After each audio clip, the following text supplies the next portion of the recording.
So a lot of free things off Instagram. You know, it's Yeah. all about social media. Media is very important, and I think a lot of fighters don't understand that the roles in fighting is so important every different way that you have to cover them off. The more you can cover, the bigger and the better you can become, and you also have to know how to wrestle, and that helps a lot too. Yes. So yeah. But you're not making more on Instagram than you are in the UFC, right? Like you're okay. No, I'm not that hot. No way. But, you know what I mean? It's like I made good money in the UFC. I don't know what Paige Van Zant's money was, but you know, it's like some of these people talking about they don't get paid this much money in the UFC, they don't get paid that much money in the UFC. Either A, they need to fight more, or B, they need to get a better manager. You know what I mean? And it's like I make good money. I'm very, very happy. My son's happy. My mom's happy. My stepdad's happy. My daddy's happy. My grandma's happy. My whole family's happy. So I don't know what they're complaining about. Okay, so this is the other side of the coin. You know, we spotlight a guy named Jared Cannonier who's talking about not getting paid.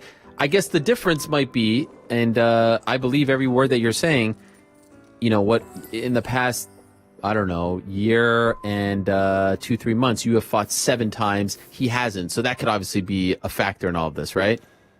Yeah, it's a big difference. And then even when I'm not fighting, you know, it's like however much the mortgage is on my house and however much the money is that I have to put out every month for have to bills, you know, not the fun stuff, have to bills, it's covered on sponsorship and that's the media that we talk about. So it's like I'm not really coming out of pocket too many different ways on different things unless I'm just out having a good time. I like to have a good time.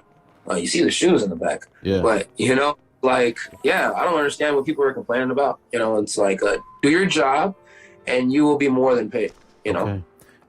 Next weekend, you mentioned Darren Till versus your old pal, Derek Brunson. Who wins? Yeah.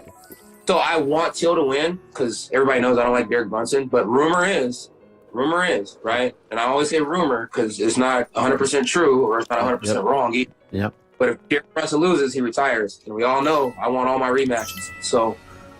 Wait, where's that? You know? Where's that rumor coming from? I didn't hear that. You think I got people in the grapevine. Sources? He used to sleep with, so you know. What? Well, why would someone that he used to know what he wants to do now? Or they're still in Hey, men are men. You know what I mean? Oh, stop it, Kevin. What are you? I mean, he's on quite the roll. You know. Okay, taking your feelings about him aside, who do you think? Like, do you think he's going to try to wrestle him? Do you think? I really think that Darren Till wins the fight. I think all these guys that are like right there at the top 10, I think like majority of them are better. They're all better freaking wrestlers than me, defensive wrestlers than me, right? So it's like they stop the takedown. I think that anybody with fluid striking can beat Marvin Vettori. Anybody with fluid striking can beat Derek Brunson. Derek Brunson doesn't take a shot very well at all. You know, not trying to be funny or anything. He's knocked some crazy people out. It's crazy to think that he's knocked those people out, but he doesn't take a shot that well. I mean, you look at our fight. I would hit him with some shot. He would like, you know, he just doesn't take a shot that well. So if you could be fluid and avoid the takedown, I think that you could finish the man. And you still have to respect him coming forward because obviously he has power. He's knocked people out. I didn't think it was that bad though. And then Marvin, on the other hand, you know, I just feel the same way. I just feel like they're kind of robotic in the striking department. So if you could be fluid and stop the clinch and stop the grappling, then you will be okay. So I think that Darren Till, he proved in his Kelvin Gastelum fight that he can stop the takedown and he can stop some of the clinch work. I think he's proved that he's pretty strong at 85. So I really honestly think that Darren Till will win. If we're putting my feelings involved, I hope Derek Brunson can somehow manage to, you know, make that baby that I posted on Instagram and get the job done because I would love one day to get that match back. And so, I think that if he wins this fight, I can still pass him up in rankings and get a title fight for him. You know, because of your popularity, because people are really. I mean, yeah, I'm more likable than him, even though he posts his memes these days. That's awesome. And at the end of the day, it's just Izzy wants new people to fight. So if I can go win 4 or 5 fights before, you know, these guys like to take vacations, I can be right back in there. Why so much animosity towards Mr. Brunson? Everybody. It's all of them. It's really all of them. Really? I like Darren. I like Robert Whitaker, and I think Jared Canaire is pretty cool. And I think Kelvin Gastelum is pretty cool. Everybody else, 2 middle fingers and thumbs out to the side. You know what I mean? What did you think of Izzy's? Okay, I asked you about Marvin, but Izzy's performance against Marvin. What did you think of that? I thought it was great. I think he does a really good job of using his footwork when he has to, and his ability to stop the takedown as well. He gave up his back, and I was like, oh crap, Marvin's about to get the job done. That was wild. And then he finished up. So yeah, he did. I think he did a really good job. I don't like that man either, but I think he did a really, really good job. I think, I was like, dang, maybe I should have watched the video of him and Marvin in the first fight before I fought Marvin. You know what I mean? So he did a really good job. No hater. He did a really good job. Why don't you like Izzy? I mean, he's so likable. He's so popular. He's so entertaining. I think, he's likable. He's entertaining. The hallway incident, and then when he was at the fight making those little noises when the guy kicked me in the head, bro, he just plays too much. So okay. I don't know.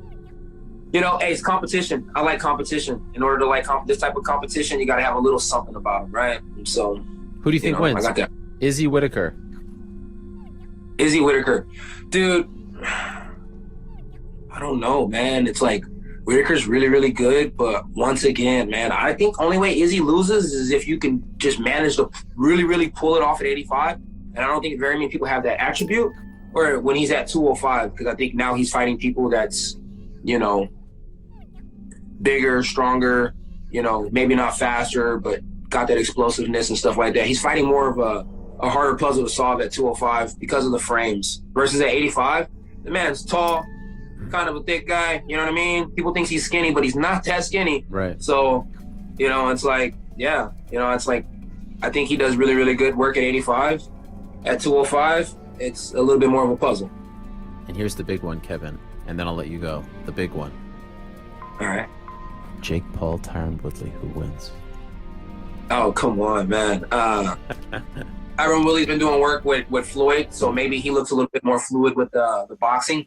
But man, if you haven't really done real boxing round, you haven't went in there with boxers that really don't care about who you are, it's different. It's just different. It's different. Those body shots, everybody's talking about, I get kicked and I get hit with knees and elbows. It's different. The way they punch, just different. And everybody thinks that those Paul brothers aren't boxers. They're putting in the work. Mm-hmm. Those boys can box. So, if you can't box yourself, stop trying to represent MMA. I think the wrestlers need to stick to doing what they do, and the strikers need to go do what we need to do to make. So you're saying basically, it sounds like you're leaning towards Jake. Am I wrong? Yeah, I think Jake gets it done. I think you want to see a good MMA person go over there and fight Jake. You send Darren Till. You send somebody like Darren Till over there to fight somebody like Jake. You got two good names, and Darren Till clean as clock. Yeah, hands down. Interesting. Yeah, and similar size, right? I mean, Darren Till, 185er. He's a big boy, that Jake Paul. You gonna watch on Sunday? What, that fight? Yeah. I mean, if I can find somewhere to scam it on YouTube, yeah, I will. Stop it. What are you talking about, Kevin? What are you, crazy? I'm going to be in there, Kevin. I'm going to be doing the post-fight interviews. What? Yeah, you know that. I'm going to be there. I thought you'd support. You know what? Well, I'll tell you what. Ariel, if one of my boys are doing it and one of my boys are having it at their house, I'll give them $5 in support of Ariel. My man. To support you. I respect that. Thank you. And by the way, I want to let everyone know, my nephew, massive, like this guy, Darren Solomon is his name. I'll give him a shout out. Massive fan of yours. Loves you. Anytime I see him, or at any function, what's next for Kevin? And he graduated this past summer, and you sent him a nice video, and that made him the coolest kid in his class. So he was over the moon. And I saw him when he watched it. His friend called me on FaceTime. So thank you for doing that. It meant a lot. No problem. And if you guys are ever in Texas and want to go shoe shop, you let me know. All right. Kevin, great to see you. All the best. Congrats on the new deal. And good luck October 2nd against Kyle Dacus. Thank you, brother. I appreciate that. All right. All the best. There he is. And say hello to your grandfather as well from me to him. I got you. All right, cool. There he is. The one and only Kevin Holland, kind enough to join us. Kevin Holland, kind enough to join us here on the program. Love talking to Kevin Holland, one of the great characters in the sport. We spoke to Tyron Woodley, speaking of and we're about to have AJ McKee on, who's going to be a part of the Showtime broadcast this Sunday. We spoke to Tyron Woodley about the tattoo thing, the bet, right? Jake Paul giving, putting down the challenge. If he wins, Woodley has to get "I love Jake Paul" tattooed on any part of his body. If Woodley wins, Jake Paul has to get the tattoo. Well, I was told that a very famous tattoo artist named Tattoo Baby, I will be honest, mea culpa, she has a lot of Instagram followers, I am not big into the tattoo scene. In fact, I don't know if you guys know this, but Jewish people, if you follow the religion, you actually can't be buried in a Jewish cemetery if you have any kind of tattoo on your body, willingly. Anyway, so I'm not really in the scene, although I have a lot of respect for tattoos. I've always wanted to get a sleeve, but again, Tattoo Baby is going to be there in Cleveland to tattoo the loser on the night. Now, is the loser going to want to get a tattoo in that moment? Remains to be seen, but I did get mock-ups of said tattoos. Yoon, do we have these mock-ups for the people here? I think we have there they are. I love Tyron. I love Jake. So, if Jake wins, it's that's going on Tyron wins. You get the point. I have another one here for you. I guess there's different options. That one's a nice one. You got the gloves. You got the leaves. I love Tyron, I love Jake, and I believe there's one other version of that as well. Is there a third version? Or maybe, all right, that was it. In any event, could you imagine? Could you imagine if she walks into the ring in the moment to tattoo the loser? Again, probably not going to happen in the moment, but these guys know what they're doing. They know what they're doing. Got the Barstool guys there, Logan Paul going to be there, AJ McKee going to be there. I mean, it's really going to be a cast of characters over there in Cleveland. I think I've only been to Cleveland once. Is that possible? I was in Cleveland for UFC 203. Kind of funny. That was CM Punk's UFC debut, and now he's returning AEW, all that stuff. Crazy Worlds Collide 5 years ago. That was a great card, and I always said they need to go back. Like when Stipe Miocic was champion, they needed to go back there, and they didn't. And I think that was a big miss.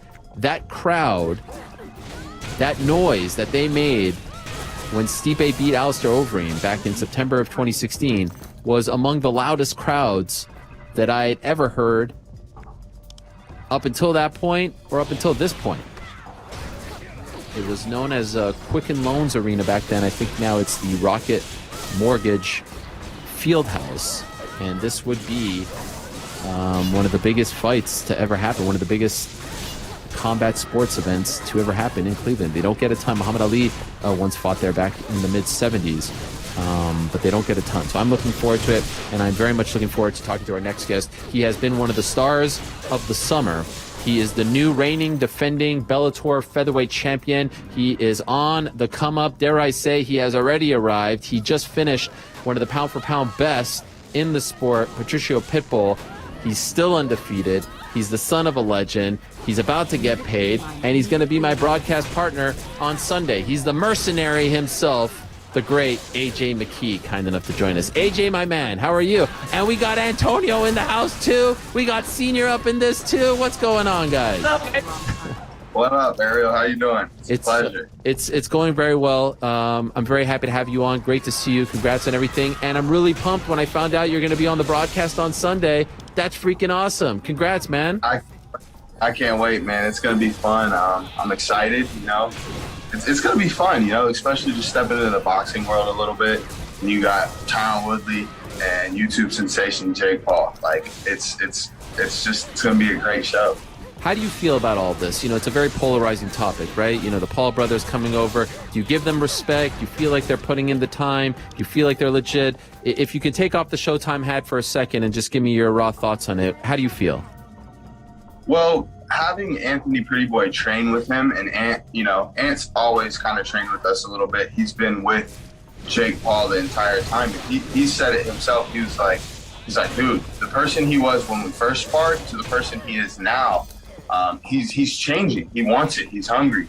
Then again, you still got Tyron Woodley, ex-UFC champ, so forth, knockout artist, who's also just a straight hitter. I'm excited for it, I think it's bringing a lot of attention to the boxing world. It's bringing a lot of attention to the MMA world as well. Just having where boxing kind of left off and now set where MMA is kind of taking over. And then just being able to combine both the worlds with both aspects of the athletes, man. It's awesome. I'm looking forward to doing it myself soon. I can't wait. You want to do this as well? You want to cross over? Yeah. Really? Yeah. I've been saying I want to fight Floyd for a while, but Floyd said he doesn't fight anymore. I'm like, all right, that's cool with me. Like, I don't think of it as a fight. You know what I mean? I think me being the best at my sport, him being the best at his sport, being able to share that moment with another great that's also undefeated, that's kind of the sensation that I fixed my mind on, is being able to share that moment, you know what I mean? But how many people can say they sparred with Floyd? Yeah. Like, to be able to say that, it's an honor, you know what I mean? And I don't know, maybe I'll step into some boxing, go out there, get a little tango and like mango on one day. I love it. Okay. Is that something that's like on your mind right now, or is that something kind of down the line? I mean, you're still so young, but is that something you're thinking about right now? It's kind of on my mind at the moment. I'm sitting down with Bellator. Obviously, we're seeing what's going to happen, what we're doing. So while we figure things out, I figure I might as well go do some boxing, you know, get my feet wet over there. Okay, so explain to me this situation, AJ, because we have so much to talk about. You're one of the hottest commodities in the sport. You're a rising superstar. You're undefeated. You're now the new champ. You just finished Pitbull, which was supremely impressive. He's such a great fighter. What is your status? Are you a free? Because I see you talking about the contract, the law. What is going on here? What is your status? Let's talk business here, AJ. You got the best hype man in the game right over there. You're behind you, but I'm gonna hype you up too. What's your status right now? How are we getting paid? Championship clause. I owe 3 fights. But were you a free agent? If that fight doesn't go your way in July, was that your last fight? And did the championship clause kick in? I technically would have been a free agent. Wow. In like next month. But the fact that I beat him, I have championship clause. Yeah. Wow. So was that a good thing or a bad thing for you? Because now you're kind of locked in. I'm locked in, but at the same time, I needed the accolades to open Pitbull. So for me, I had to take this fight. You know, even it pretty much diminished me entering the tournament in entirety. So like, I had to beat Pitbull. You know, like that was my goal. You know, forget the $1 million, forget the paycheck, being what I'm gonna make after that. Like I need the accolade of beating Patricio at least once. So that's kind of why I was like, regardless, I gotta get this done. I signed up for this tournament. Let me get this tournament out the way. Once that's done, then we can go from there. So the championship clause is 3 fights. 3 fights, correct. Now, what if you're still champ after 3 fights? Does it just go to another 3 fights? Oh, that's for my manager to figure out. Okay, all right. Now, before before the 3 fights actually play out, are you hoping to be like, yeah, cool, very nice championship clause, we need to talk now because things have changed? A little bit, yes. That's kind of where we're at. So, but I mean, I don't want to sit out too much longer either. That's the other thing, you know what I mean? I'm 26 years old. Prime years, just came off a knee surgery through the tournament. Like, if I'm knocking people out, we need to be running them back. You know what I mean? I'm still in the gym. I went to the gym the same week following the fight. Wow. So it's like, we need to run them back, get it going. You know, this is what I love to do. Like, I don't care about the money so much. I just want to fight. But obviously, this is how I take care of my family, my father's family, and so forth. So, that's a big key, you know, and he's been in the sport for so long. He knows what they expect. He knows what the sport is. It's I got a bobblehead I got to send you, Ariel. Yeah. You have one? You have one? I do. Where is it? Please send it to me. I will put it. Black market. Okay. Oh, I like that. I'll put it front and center right here next to all the greats. Are they being receptive to you? Do they want to sit down, or are they saying, no, you got a contract, we're going to wait this out? No, they've been willing and open to renegotiating. Previous to the Cardwell fight, they were kind of open to it, but like I said, I wanted to get the tournament out the way so I could pretty much just stand my ground, show what I was worth, and be undefeated, walk through the tournament, and let them see who AJ McKee is. And so, in a perfect world, when do you fight again? Hopefully by the end of the year. Okay. And you're not saying next month, but just by December. I mean, MMA for sure, December. I need to be back in there before the year's over. Boxing? I don't know. I'm doing a lot of shows right now. Okay. We'll see. Okay, this is very interesting. Now, sticking with MMA for a second, as we're trying to parse through this whole thing, Your defense is impeccable. It's impregnable, AJ. But we're getting something done. Is your next fight at 155 or 145? I would like to go up to 55. My father also kind of wants. You want me to say 55 or go? Well, let's hash it out right now. Let's hash it out, Pops. What are we feeling? 45. Put at 45 and then go up to 55. He says it's going to take me 6 months to put on the muscle to stay at 55. Interesting. Okay, but if it was up to you, let's go get that second belt or just test the waters at 55. Like perfect Second world. belt. So it's the rematch with Pitbull, but now for his other title. Yeah, or I'll fight his brother. But he doesn't have a title. Exactly, but he's #1 contender. What else makes sense? Well, I think they just announced he's fighting Peter Queally again in November. I don't know. Well, you know, I said we run it back for the 155 belt. That's the biggest fight they could do. that's the only fight that makes sense. Yeah. But Pitbull don't want. He needs a break. Oh, so you've already thrown this out there.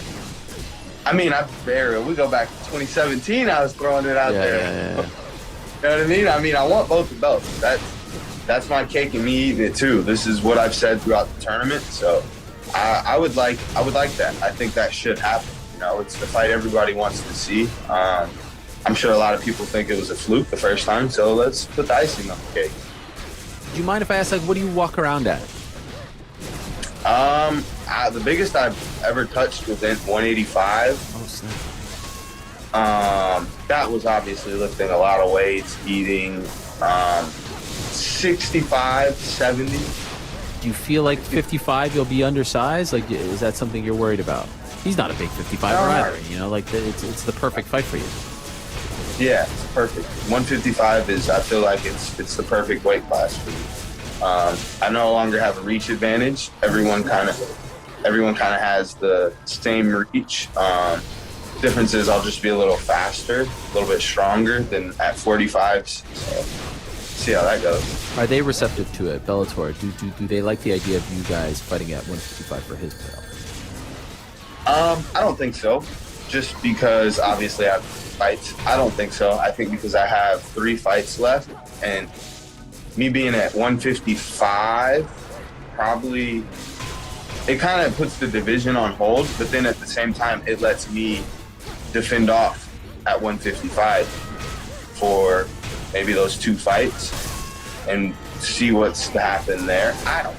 I think it's a great idea. I feel like it's a big time fight. It's a valid fight. Yes, I know it's not great when you have a guy holding 2 belts. They did it with Ryan Bader very recently. The time is now to strike. I mean, there's a great rivalry, and I feel like they should do it if it was up to me. Now, I'm curious with you, like you were talking about him and people say it's a fluke and all that. My thing is, we saw it with Vittori and Izzy in June.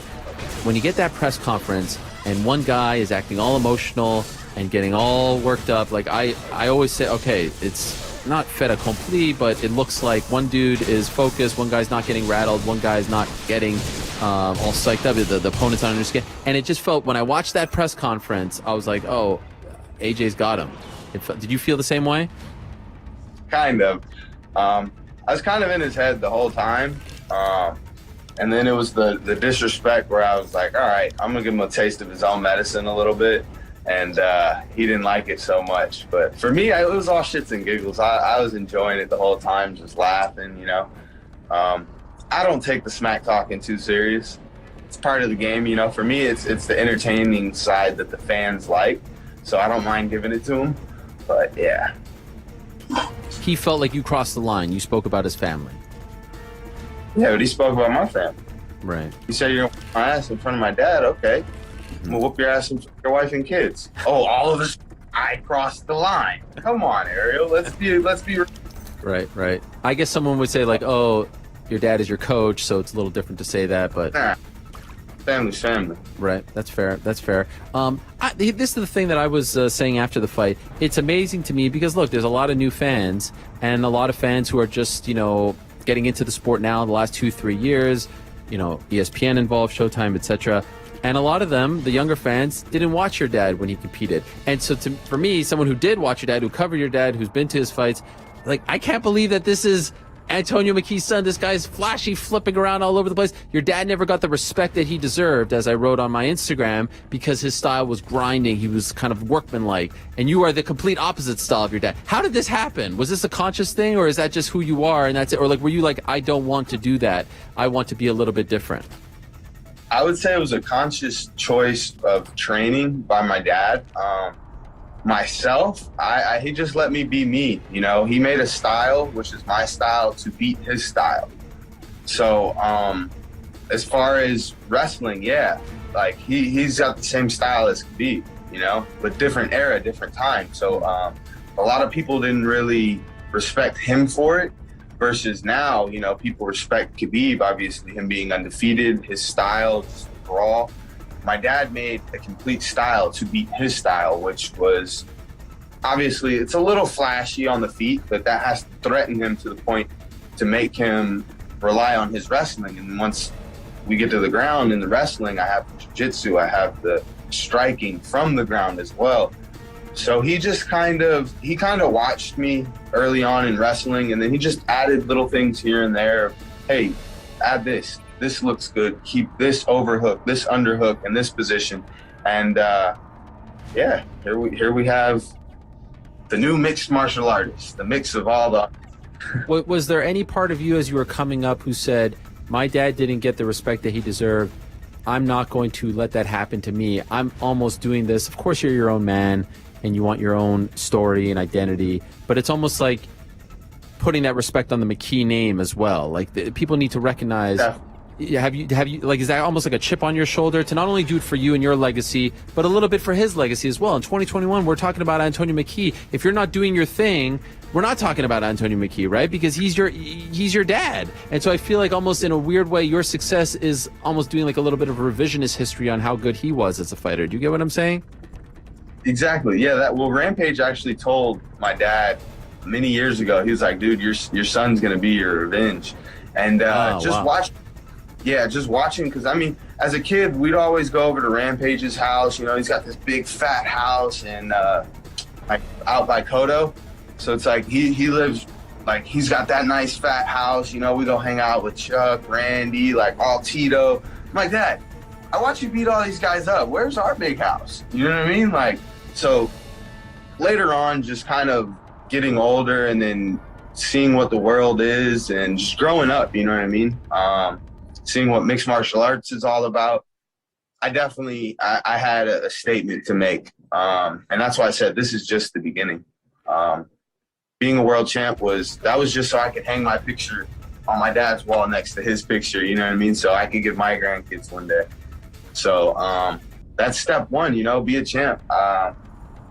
Father was a great champ for many years, 8 years, I think, 9, 7, 8, however long. Yeah. But to do that, you know what I mean, in that era, that time, was just unheard of. So, yeah, man, when it comes to MMA, I'm definitely cream of the crop, but second generation. And that's where it's like, at the end of the day, the last name McKee, I feel, is so much greater than what it's been viewed. And that's why when I see people in the comment section going off, talking about, oh, he's gonna get cream, I'm like, you have no idea. Like, I'm gonna come back and comment on your post. But it's like, I chill out a little bit now, you know? I love that line from Rampage, that your son is going to be your revenge. That is a great line. We've talked in the past about your upbringing and about, you know, what you did and didn't have. And what's going on over there? Some kind of commotion? What's happening? Oh, don't stop now. Who's this? Who's this guy? I can't see. There he is. Pretty boy. Hey, pretty boy. We're sitting down tomorrow. Don't think I forgot about you, face to face. You better bring it. I see you talking a lot of smack over there. You better bring it. You came after BT Sport, my employer. You already know. Yeah, BT Sport, we're going to talk, for sure. You let them know what's up. We'll talk tomorrow. By the way, AJ, are you? I know you're working, but is your dad cornering Anthony Taylor? Yeah, we're cornering Ant. So you're cornering him too? I guess so. Yeah. What do you mean? Yeah. Did you just find out? I don't know if I'm going to be at the desk or what we're doing, but I'm going to be where I can be. And if I can be in the corner, I'm in the corner. Did you help him train for this fight? No, he was training. Like I said, he was training with Jake a lot. He came back into the gym probably about 2-3 weeks ago. Okay. So they've been putting in a little bit of work. He was there about my final week of camp, and then last couple weeks he's been there. So I'm excited, man. Well, they're all saying he's too small. He's a 45er. He's a 55er. What's he doing going up against Big Tommy Fury? Ant's doing what Ant does: talk shit and takes fight. Dude, it's never a dull day with this guy Ant, bro. I swear, Ariel, it's never a dull moment. Uh-oh. And then you got who harasses. That was the commotion you heard. Okay. He was over there all in a chokehold. Hey, Ariel, you look like Drake, dog. You my new friend. Oh, a Champagne Poppy? What do you mean, the sixth god? Hey, let me just say, you're not the first, Antonio. You're not the first to say that. You know, we have been confused for each other in the past. People have said that, so I'll take that as a compliment. It's a compliment, right? Of course, it's a compliment. Yeah. Wait, so what is going on with Anthony? People are saying that he's going to get whooped by Tommy Fury. That's not true, right? Well, you know, we've been in the laboratory working on some secret ninja stuff. Okay. And I think he's got a good shot at it. Your path. A good shot? I want to hear a great shot. I want to hear you talk him up. I want to hear you say that you're going to the sports book to drop, a few of that $1 million that your son just won on your boy. Hey, I've been contemplating, Ariel. Hey, I've been contemplating going to put a good 5 racks on it. Oh my God! I'll put 5 racks. But I gotta fight no more. You'll win 50 racks. That's right. My point. You got to have confidence in your guy.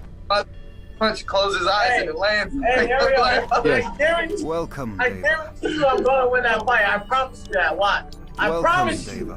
Promise you that. We heard it right here. I mean, who's he fought? Guys who are 0-26? I mean, he hasn't fought in Bellator. He hasn't fought the cream. He's not training with AJ McKee. He doesn't have Antonio. Who does he have in his corner? Tyson Fury? What's that guy ever done?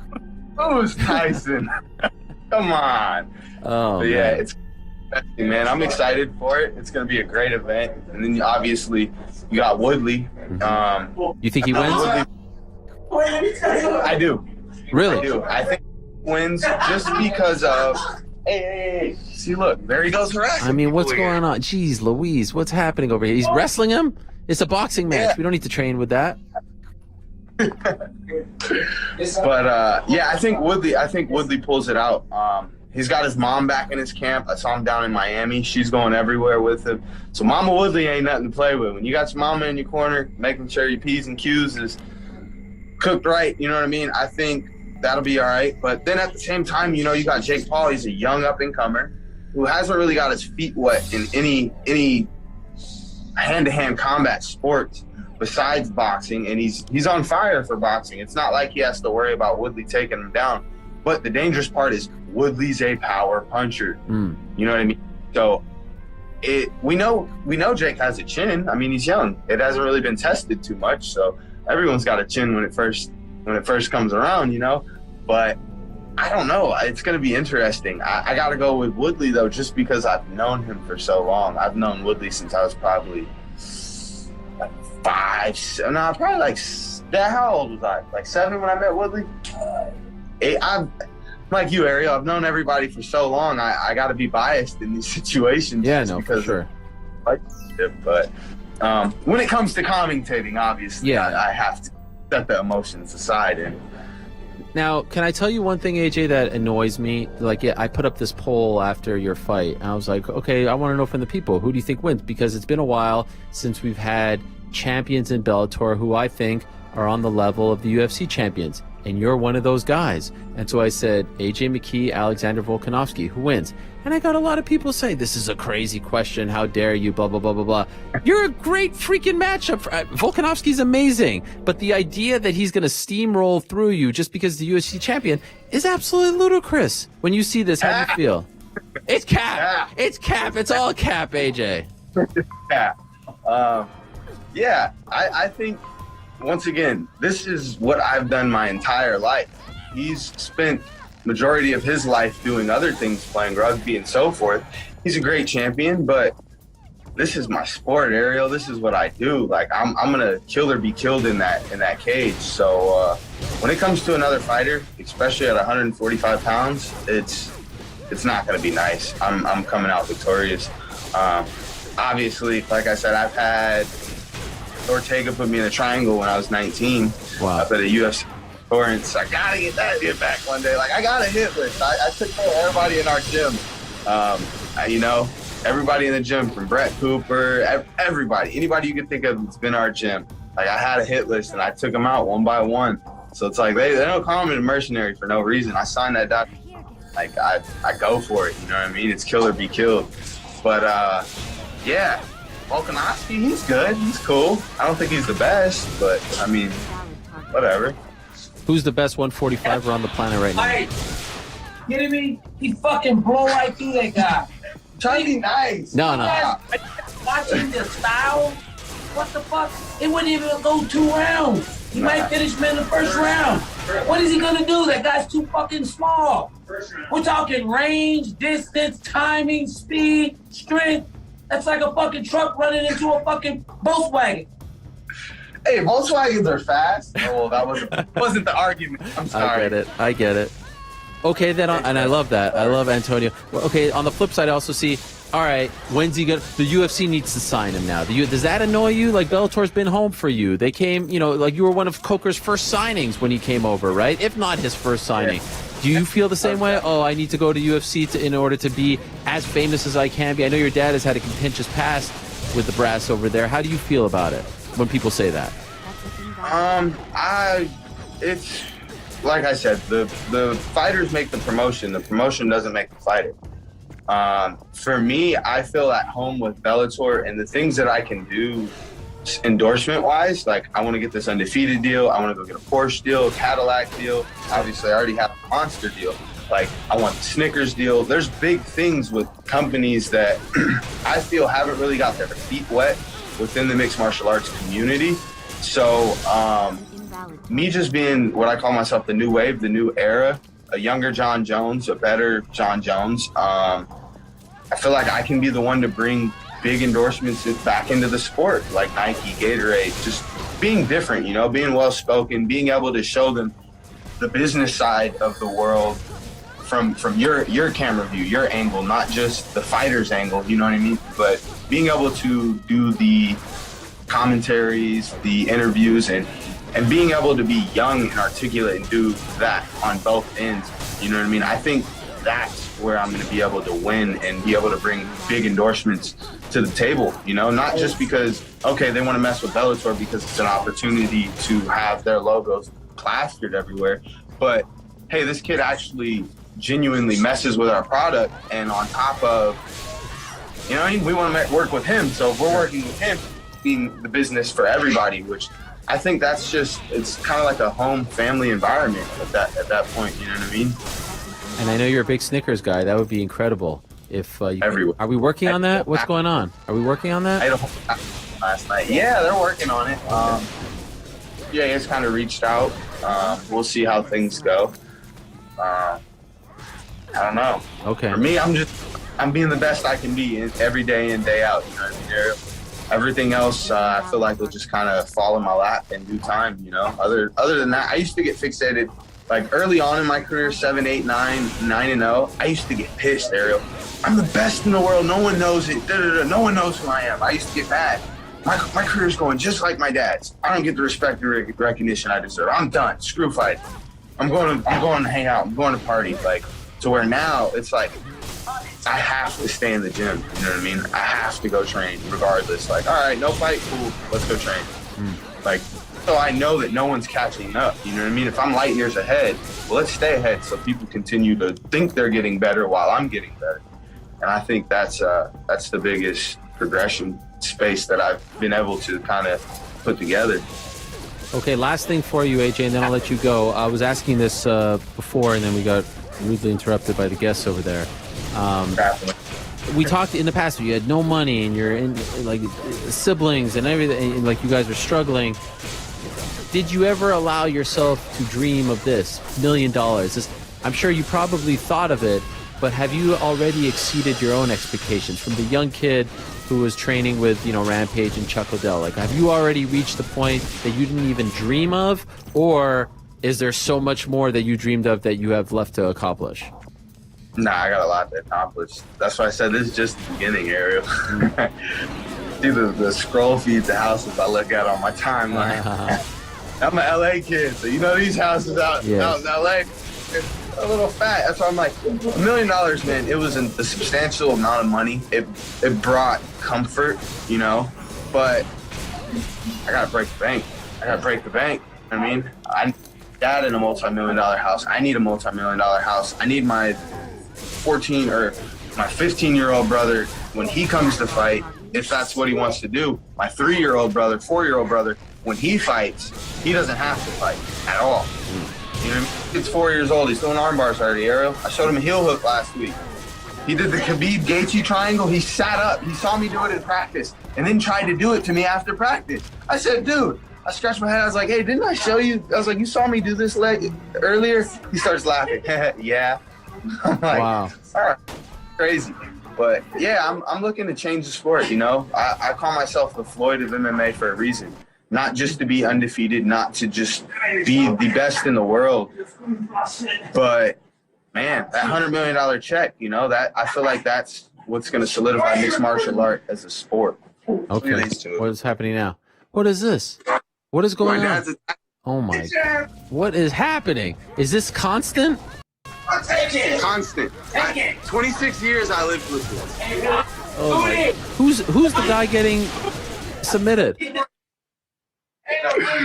This dude. Oh my. Let's give Antonio the last word. Antonio, I'm trying to save the other guy. Antonio, last word to you, Antonio. To Senior. To you. Yes, I want to go back. I want to go back to the end of July. I want to go back to the forum.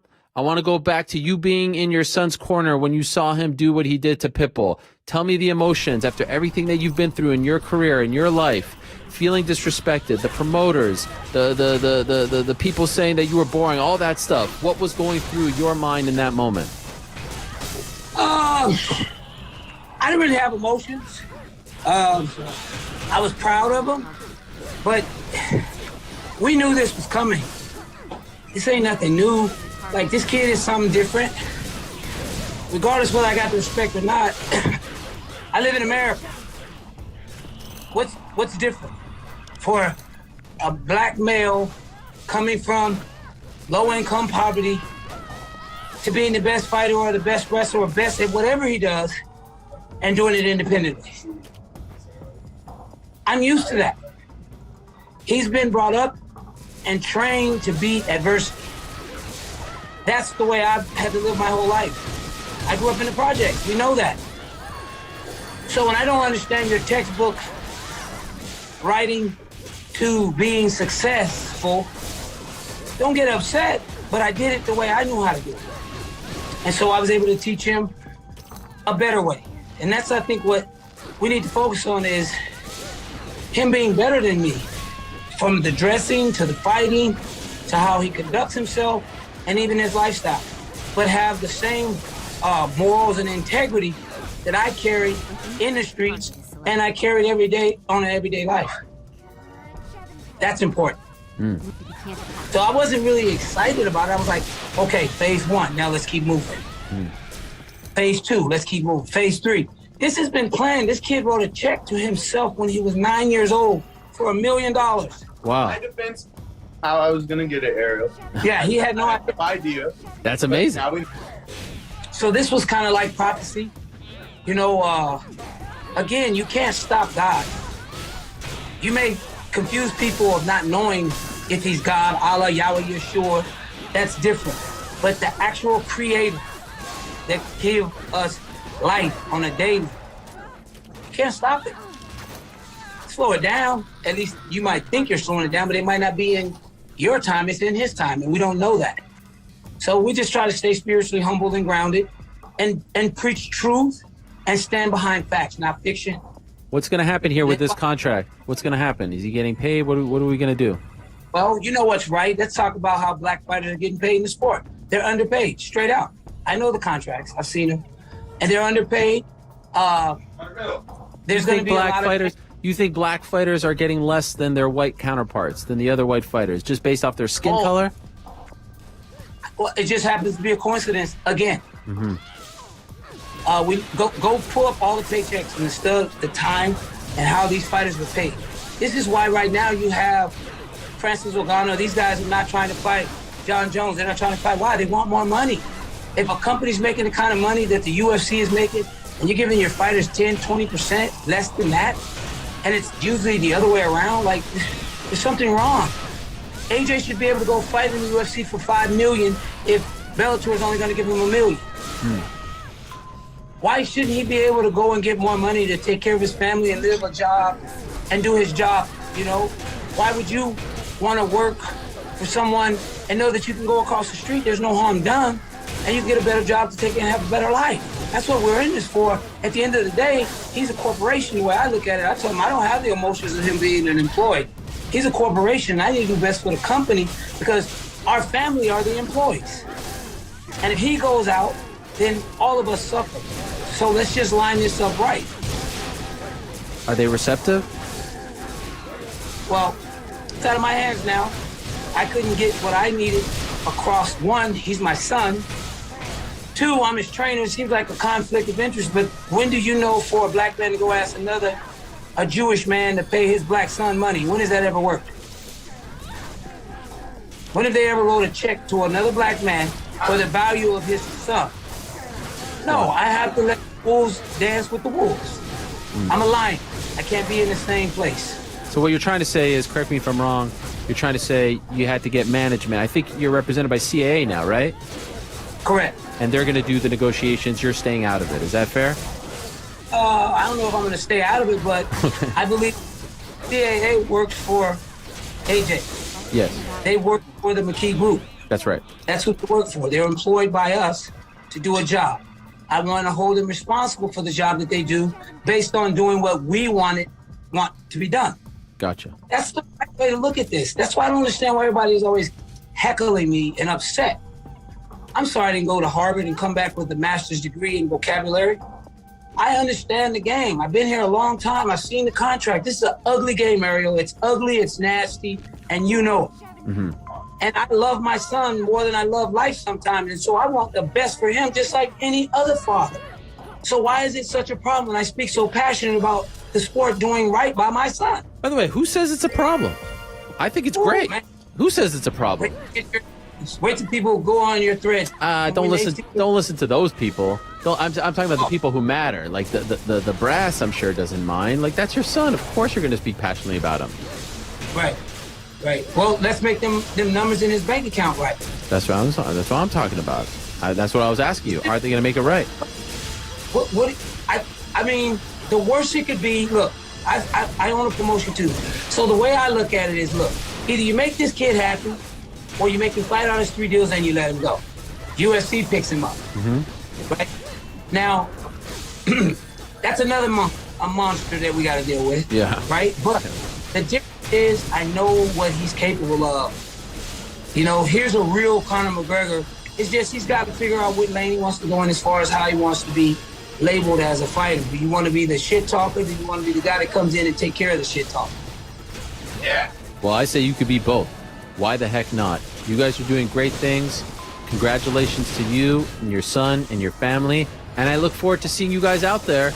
I'll be there tomorrow in the CLE to see Anthony Taylor against Tommy Fury as Anthony Taylor attempts to shock the world just like AJ McKee has done time and again. How about that?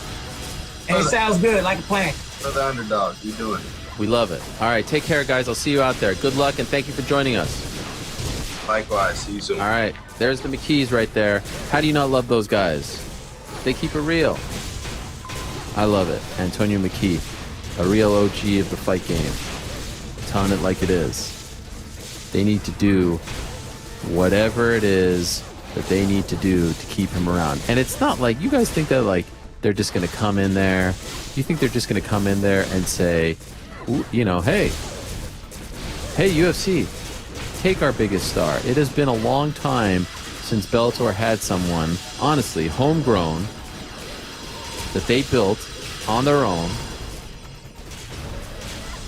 who's generating the kind of buzz, the kind of interest that AJ McKee is generating. They are going to do everything in their power and then some, as they should, to keep him around and to keep him happy.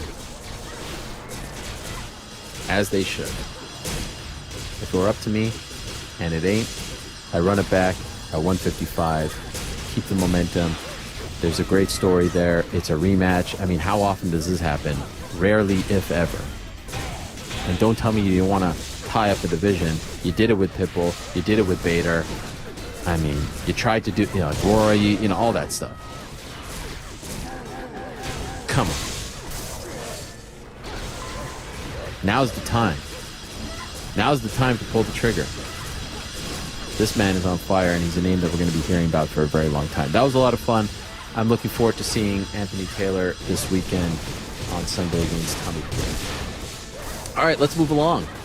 We've got one of the legends of the game coming up next. One of the greatest female fighters of all time. She returned to action after a very long layoff, her first fight since 2016. Looked fantastic in her win over Marion Renault. She's got that mom strength now. She is on top of the game. The word is she's returning in October. But before that, she's going to be a part of the Invicta FC broadcast team this Friday. We're talking about Cupcake Miesha Tate, who's kind enough to join us via the Magic of Scoom. There she is. Miesha, how are you? Hey, excellent, Ariel. How's it going? It's going well. Stressful day? What's going on? Mom life, it's tough, right? Yeah, it is. It's tough. We had a few hiccups this morning, but baby's asleep and I got time, so here I am. Okay. Sorry for being fashionably late. No problem. No, I get it. As a father of three, I get it. It's their schedule, not yours. By the way, happy birthday, belated. Happy engagement. What a time for you, Miesha. You just got engaged, right? Yeah, we got engaged actually just a couple months ago, but we put this video together and so released that on my YouTube channel of the engagement party, and which was also a couple weeks ago. But these things take time, so I get it. You got a lot going on. On the YouTube channel. I appreciate it. It feels like it's all coming up, Miesha Tate, at this point. The return, the babies, the birthday, the engagement. I mean, I could just feel it. You're glowing. Like life is good, right? Life is great. It's very busy. It's a bit chaotic, but truthfully, I don't think I'd have it any other way. Like, I don't think I know how to operate any other way. I like a lot of stuff going on, and it turns out that means sometimes it's chaotic, but I hate being bored, Ariel. Yes. I hate being bored. I'd rather be a bit overwhelmed and kind of pushing myself maybe a little bit more than would be a comfortable pace, but I just enjoy that way of life so much more than sitting around and not having anything to do. When and I realized this about myself when the pandemic hit and I was in Singapore, and I just thought there was nothing to do. We were locked down completely. Everything was locked down. No work. Like, it sucked. I'm like, I gotta be busy. Busy's better than bored. Well, speaking of being busy, you're working this Friday. You're a part of the Invicta FC broadcast team. What are you going to be doing for them? So I'm going to be commentating the fights. I commentated years ago on one of their first, I would say within the first 5 shows with Invicta, but it's been a long time. I think they just celebrated their 9th year. So, and this will be a step up. This is a pay-per-view event featuring 2 title fights. There's the bantamweight title on the line and a 115-pound title on the line as well. So I'm excited. I've always been a fan of the ladies, so whenever I get the chance to call any action, but especially women who they know too. I mean, you have to know what's on the docket. If you win an Invicta FC world title, like, you're probably going to go to the UFC if that's what you want to do. Right. That is a great point. I want to ask you about that. How do you feel about the current state of Invicta? I know there's a new ownership team now, Anthem Bottom, Shannon's still around. But to me, my problem was a couple of years ago, it felt like Invicta was doing such a great job of building stars. I mean, you look at the people who have fought for Invicta, you name some, like Rose and Chris and Carla Esparza and all these names. I could go on and on. Lauren Murphy. What's that? Lauren Murphy, too. I mean, she's fighting for a title. Yes. Now. Oh, I mean, yeah. I mean, we could go down a list of 20 names. But then the problem was they reach a certain level and then they get poached and then they get poached and then they get poached. Do you feel like we have to reach a point where those names stick around, that they become, comfortable in Invicta, so that it's not just a feeder league, so to speak, because it's hard to keep up if you're just a feeder league? it's hard to keep up if you're any other league than the UFC, in my opinion. You know what I mean? I wouldn't call any other league necessarily. Well, there's LFA and a couple of those that I guess you could consider those feeder leagues. But Bellator, PFL, everybody's trying to make their own way. And I don't think it's a bad thing to have the UFC on your side. I don't think it's a bad thing to have them kind of, hey, we'll work with you. And, granted, she's definitely taken her own direction in this. And that's Shannon. She's going to lead a charge. And she's for the athletes first and foremost. And when you fight for Invicta, you really get, I've never fought for Invicta, but I've been there. I've seen it when you get the welcome packages. You can tell it's a woman-run company, a mother, because it's like you get bath bombs when you walk in. It's like you get socks and popcorns and all the things from around Kansas. She's just great. Anyways, to answer your question, sure, for business, it'd probably be better if she could get some of those people to stick around.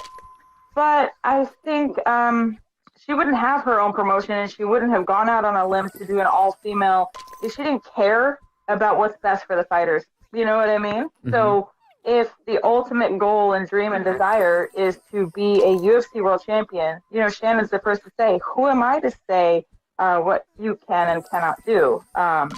So, I would like to see maybe the champions have a clause that, if you become a champion, maybe you stick around at least for one defense kind of a thing before you're just gone, because I think the quick turnover of belts or one or two defenses and, agree to keep them on a scheduled pace. Yeah, there's got to be a little bit of give and take, I think. But, Shannon's for the fighters first, something I've always appreciated with her. Mind you, we worked together in Strikeforce way back. She's been always the one to go to bat for the fighters, and nothing's changed. And so you are back as well, and you looked so good. What a great win. What a great performance against Marion Renault. Be honest with me, Misha, when you were planning to come back, when you were thinking in its infancy, the embryonic stages of you thinking about coming back, could you have ever dreamed that it would have panned out like that you would have looked that good? And honestly, not only did you perform that good, you looked stronger and fitter. I don't know how you did it as a mother of two now, but you look like a completely different person out there. Did you ever dream that it would turn out this way in all facets that well for you?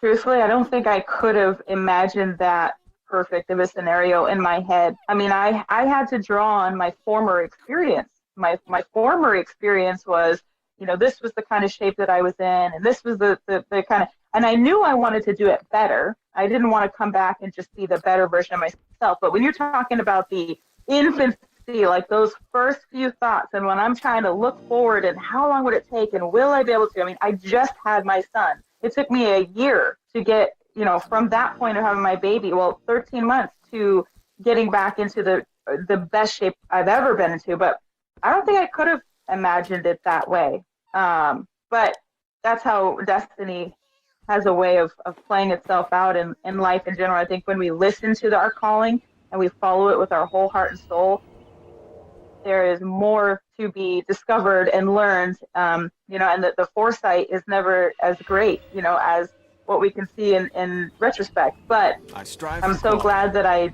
put myself in the position to have that success, that I invested in myself, that I did all the things right. Nice day, and isn't it? It paid off in a huge way. I'm so happy to have that come back. And, I said I wanted to do it, but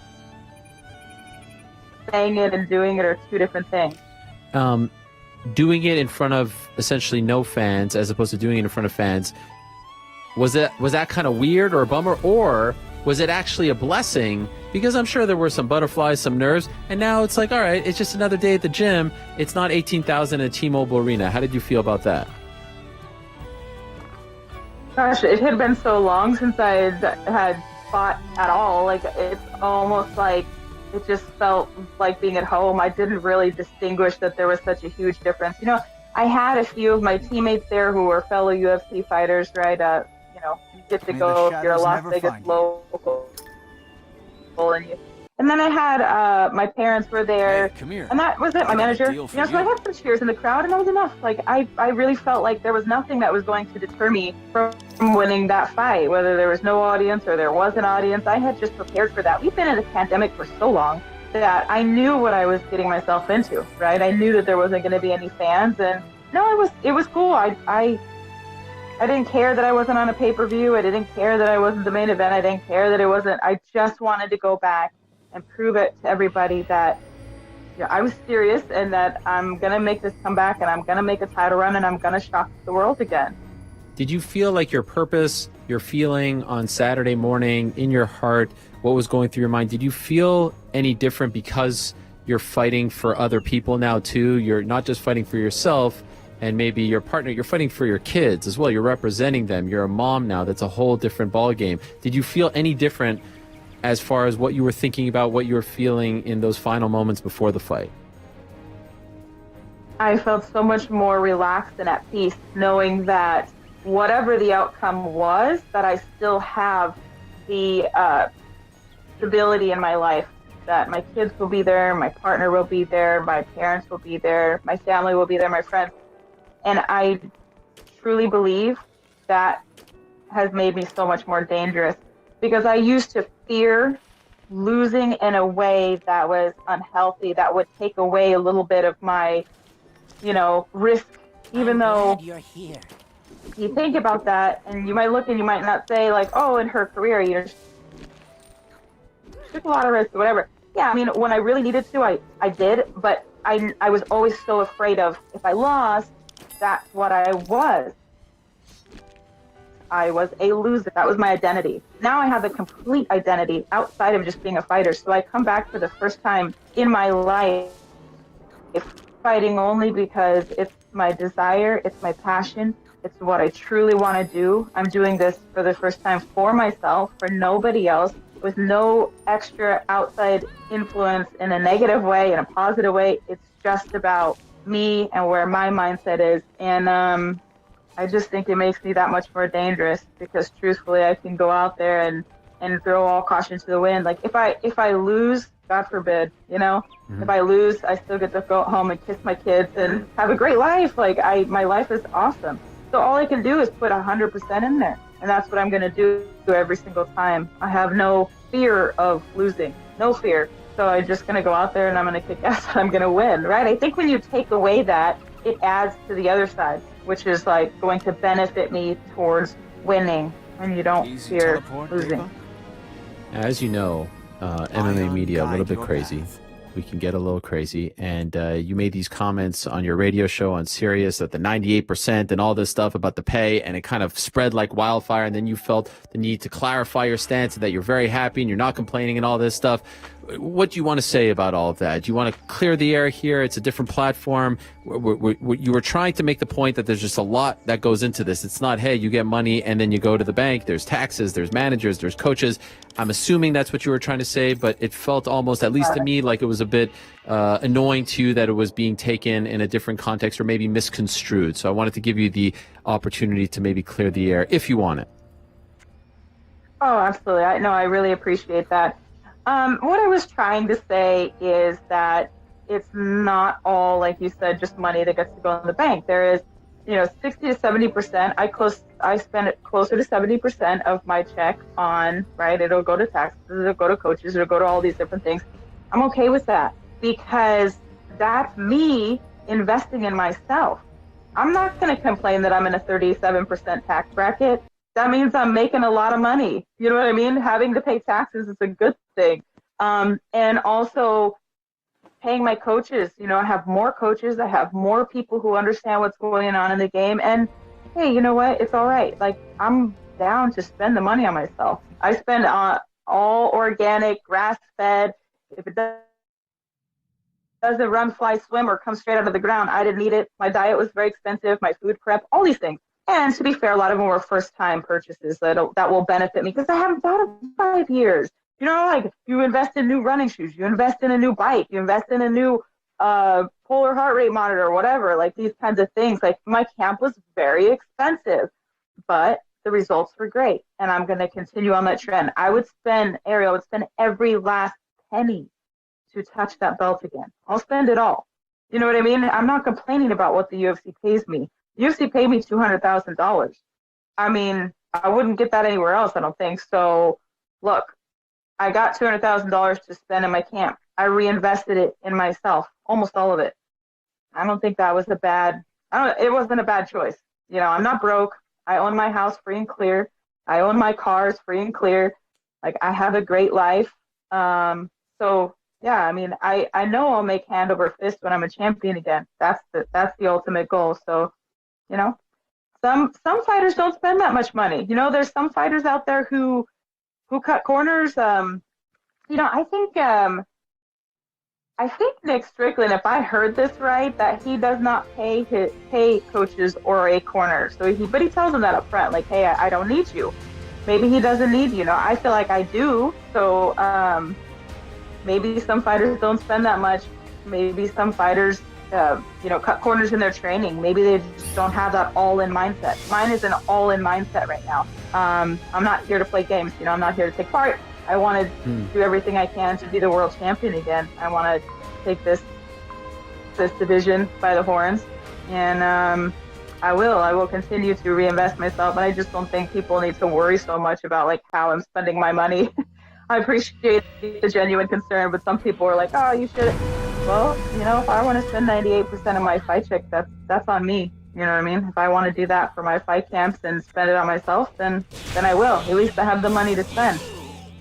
I'll just add quickly two things. I think if I were in charge, I hope you don't mind me saying that, you deserve a hell of a lot more than $200,000. I would pay you more than $200,000 if I were a promoter running a promotion. I just want you to know that. And number two, you said the right thing there. Genuine concern. I think most of the people aren't trying to tell you what to do. I think they're trying to say, you're a legend, you're Miesha Tate, you're a former champ. We think you should get more than 200. So it seems to me like it's coming from a place of being a fan of yours as opposed to a place of being critical of you.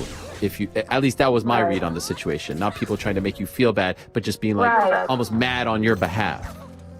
Sure. And I get that too. You know, some people were calling bullshit that I didn't spend that much. Whatever. I'm not gonna come over like bank statements. I don't care. I didn't make the statement to like make people feel sorry. I just want people to know how serious I am. Like how serious I am in investing in myself, and that I'm gonna spend whatever it takes to be a world champion again. So that's really where it is. I mean, it's public information.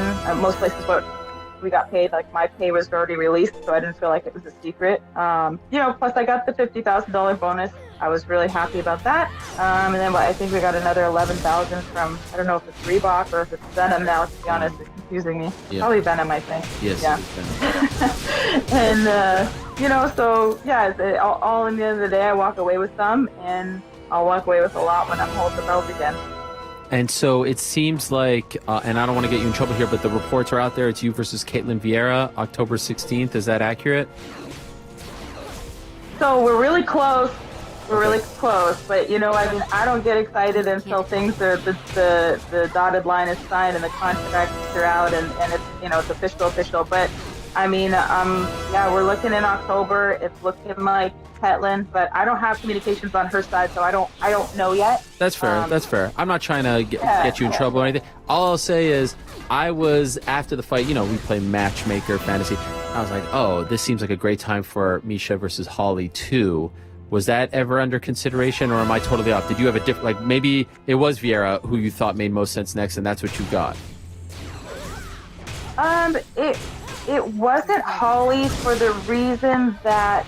I feel like that's like a golden egg fight. That's like a fight we could do at any time, any point. It'll never die. It's like, you know, Diaz Connor 3. It's like it's always kind of available in there. So I wanted my next fight to be a proper climb in the rankings. Like I don't want to come in and insult the division. I don't want to come in and say like, oh, I should be fighting the top 1 or 2. And you know, Holly's just ranked number 2.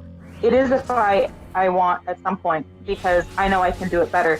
Personally, I wanted the winner of Caitlin Vieira and Sarah McMahon, but with Sarah getting injured and out of that, you know, obviously Caitlin is left without. You know, Holly has a fight already, and yeah, I think everyone else is either injured, fighting, or pregnant, or just had a baby.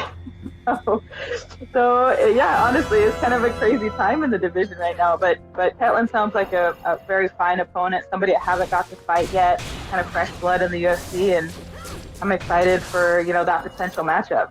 You beat Vieira. Is it title shot next? I mean, I don't imagine it's that many fights. What do you think? Well, I think so. I'm ranked 8th. I think Ketlin's ranked 7th. Obviously, really heavily depends on the performance, right? I mean, right, you go out there and you get a real, a great finish over a woman who's, I would say she's a very tough fight, tough to beat.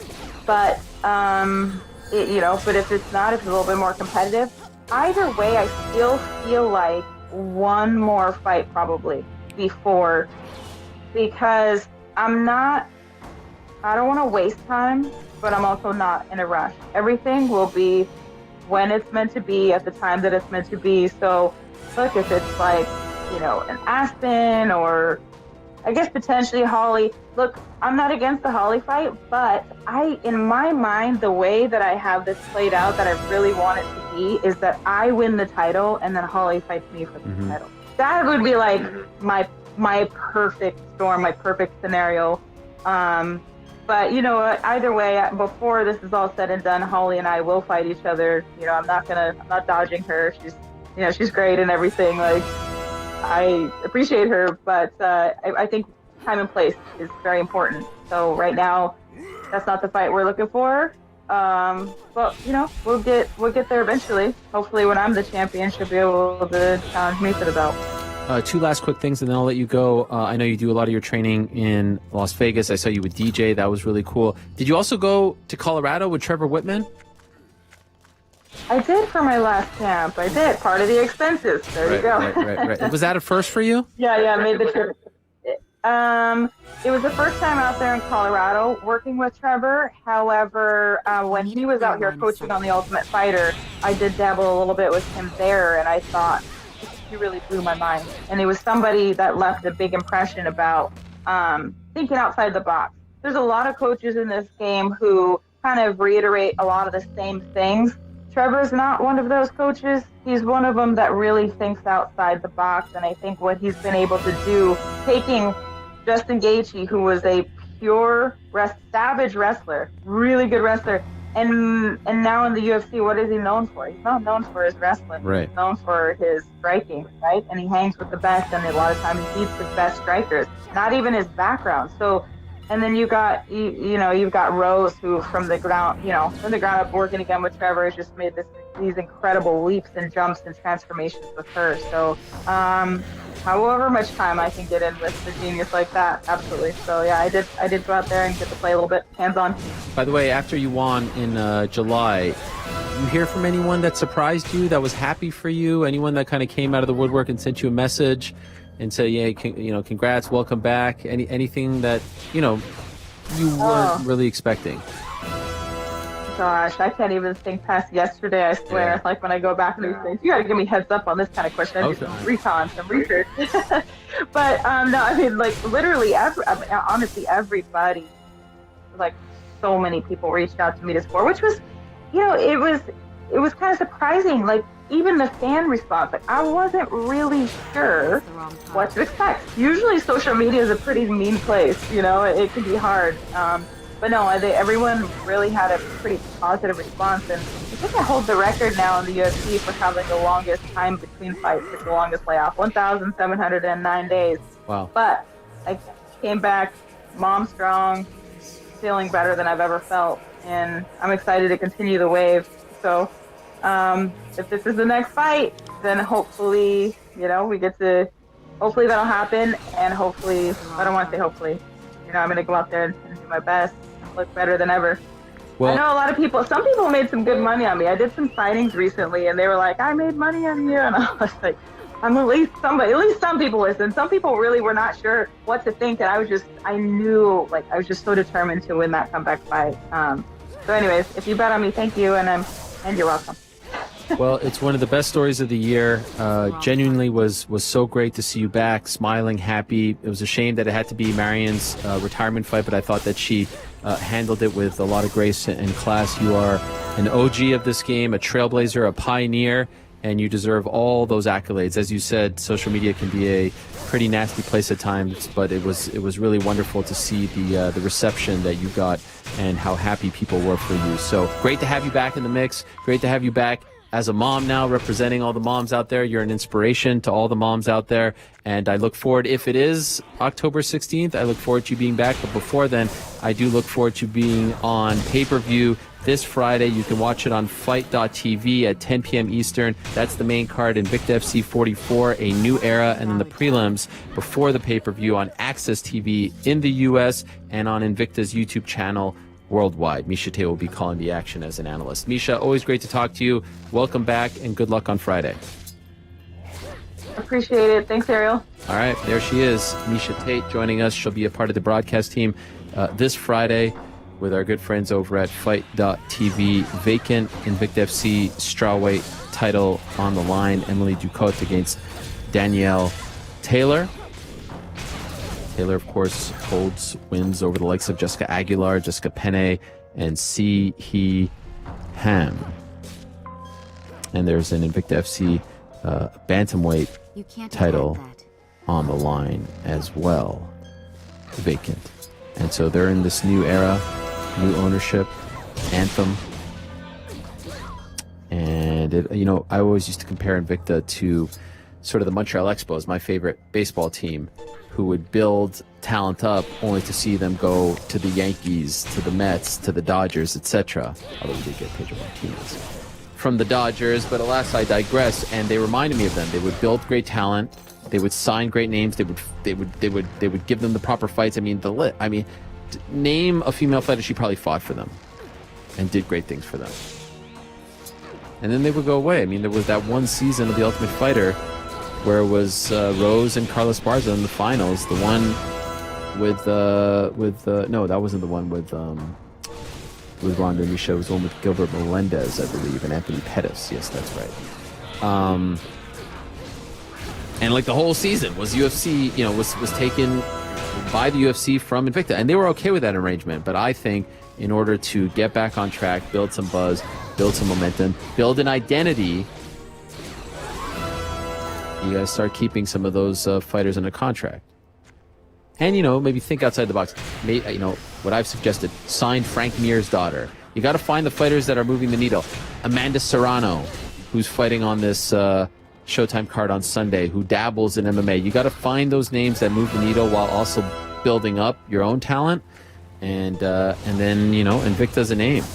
And they deserve to be here. And they are, without a doubt, it's not even close, the preeminent all-female organization in the sport of MMA. I'm happy they have new ownership, good people over there, fellow Canadians, by the way, and I'm looking forward to their return on Friday. It's a busy weekend, a busy week for MMA. Speaking of another fighter who fought for Invicta, who is very proud of her time in Invicta, who's one of the OGs of the game, one of the up and she's a rising star. She's still a star. She is a legend. She is a pioneer. She's all that and more. You can throw any accolade her way. She's the one and only Chris Cyborg, our final guest of the day, kind enough to join us via the magic of Zoom. And she is in Colombia, I do believe, right now. Right, Chris? Oh, I don't hear you. Are you muted? Oh, are you muted?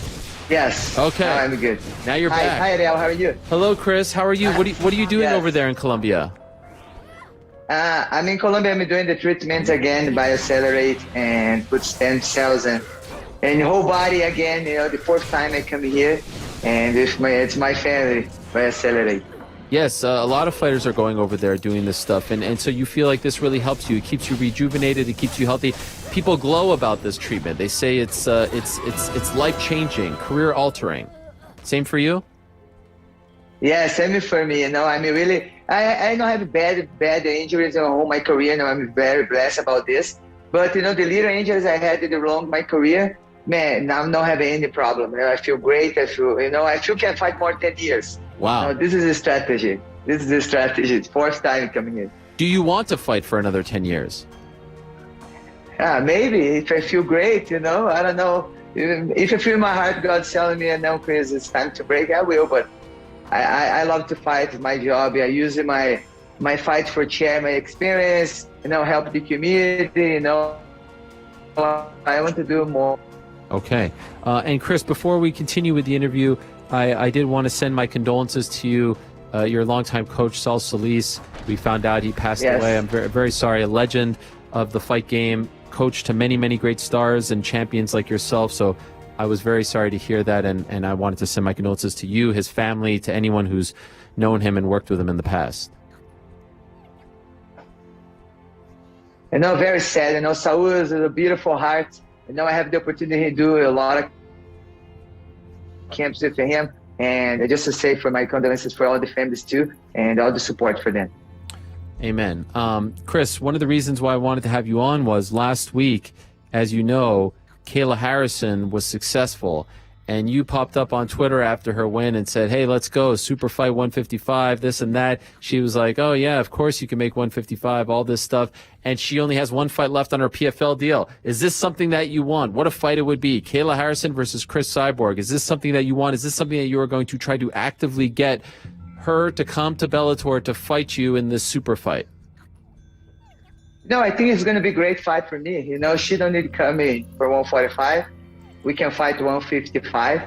And then, you know, she said the last fight in her contract too, I saw.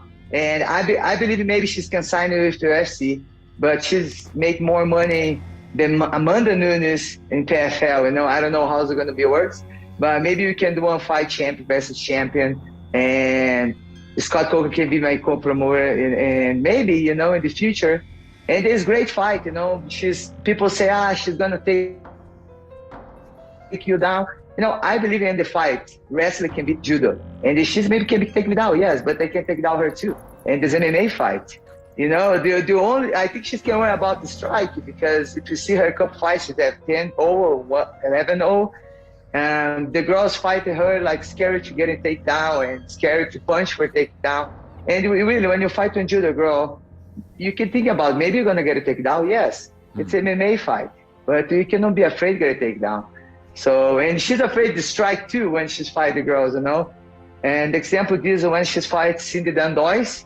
Cindy Dandois came from judo. So she's really confident in her strike. She's supposed to use the strike for fights Dandois, you know, but she's not confident. She's just did judo takedown. And I don't know, but it's going to be a great fight for both, I believe.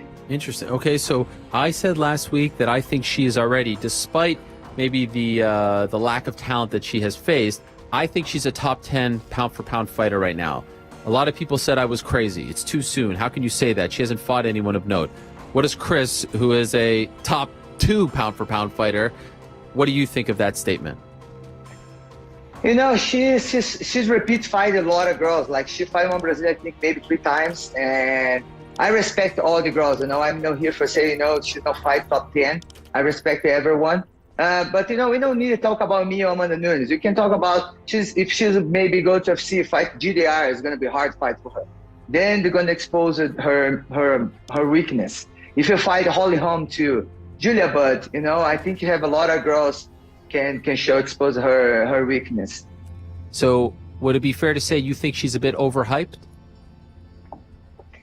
You know, I hear she's talk. I hear how she's very young. I don't know if you know the history of MMA. She's just reminded, you know, that another judo girl come to MMA. And I just look for, you know, what's going to happen. So it's nice. It's okay. It's nice when people really think you more than you are, because, man, it's hard. It's hard. But... And I do only think too, I don't like to talk about myself. I'm different. I prefer the fans, the people see who I think I am. But, you know, let her, she does what she thinks she's doing the right thing. I think you were referring to Ronda Rousey. You never got that fight. This could be the judo fighter that you do get to fight, right? That would be a nice way to round things out, because you never got that Ronda fight. Yes, the Ronda fight never happened. I really trained some judo for training for her. And the first thing you learn, okay, I was supposed to fight Ronda Rousey before, and I was training for her camp. First thing you train in judo, it's learn to fall. So because you know when you're gonna fight judo, maybe you're gonna fall, yes, but you have to know what to do after. So, and I believe Ronda Rousey was more dangerous than Kayla. You know, she's her transition is fast, technical is fast. I know she get a gold medal in the Olympics, but I still think it's different level about the speed, about the transition for the submission, and yes. 2 gold medals, by the way, not just 1, 2 gold medals. Yes. Impressive, no? Yeah, it's nice. Congratulations for her. It's good match. She's represented very well in the United States. Oh my gosh, I would love so much to see that fight, Chris. You versus Kayla Harrison would be one of the biggest fights that women's MMA could put on right now. We have to figure this out. Have you talked to Bellator about this, that you want this? Have they told you they're going to try to go after her?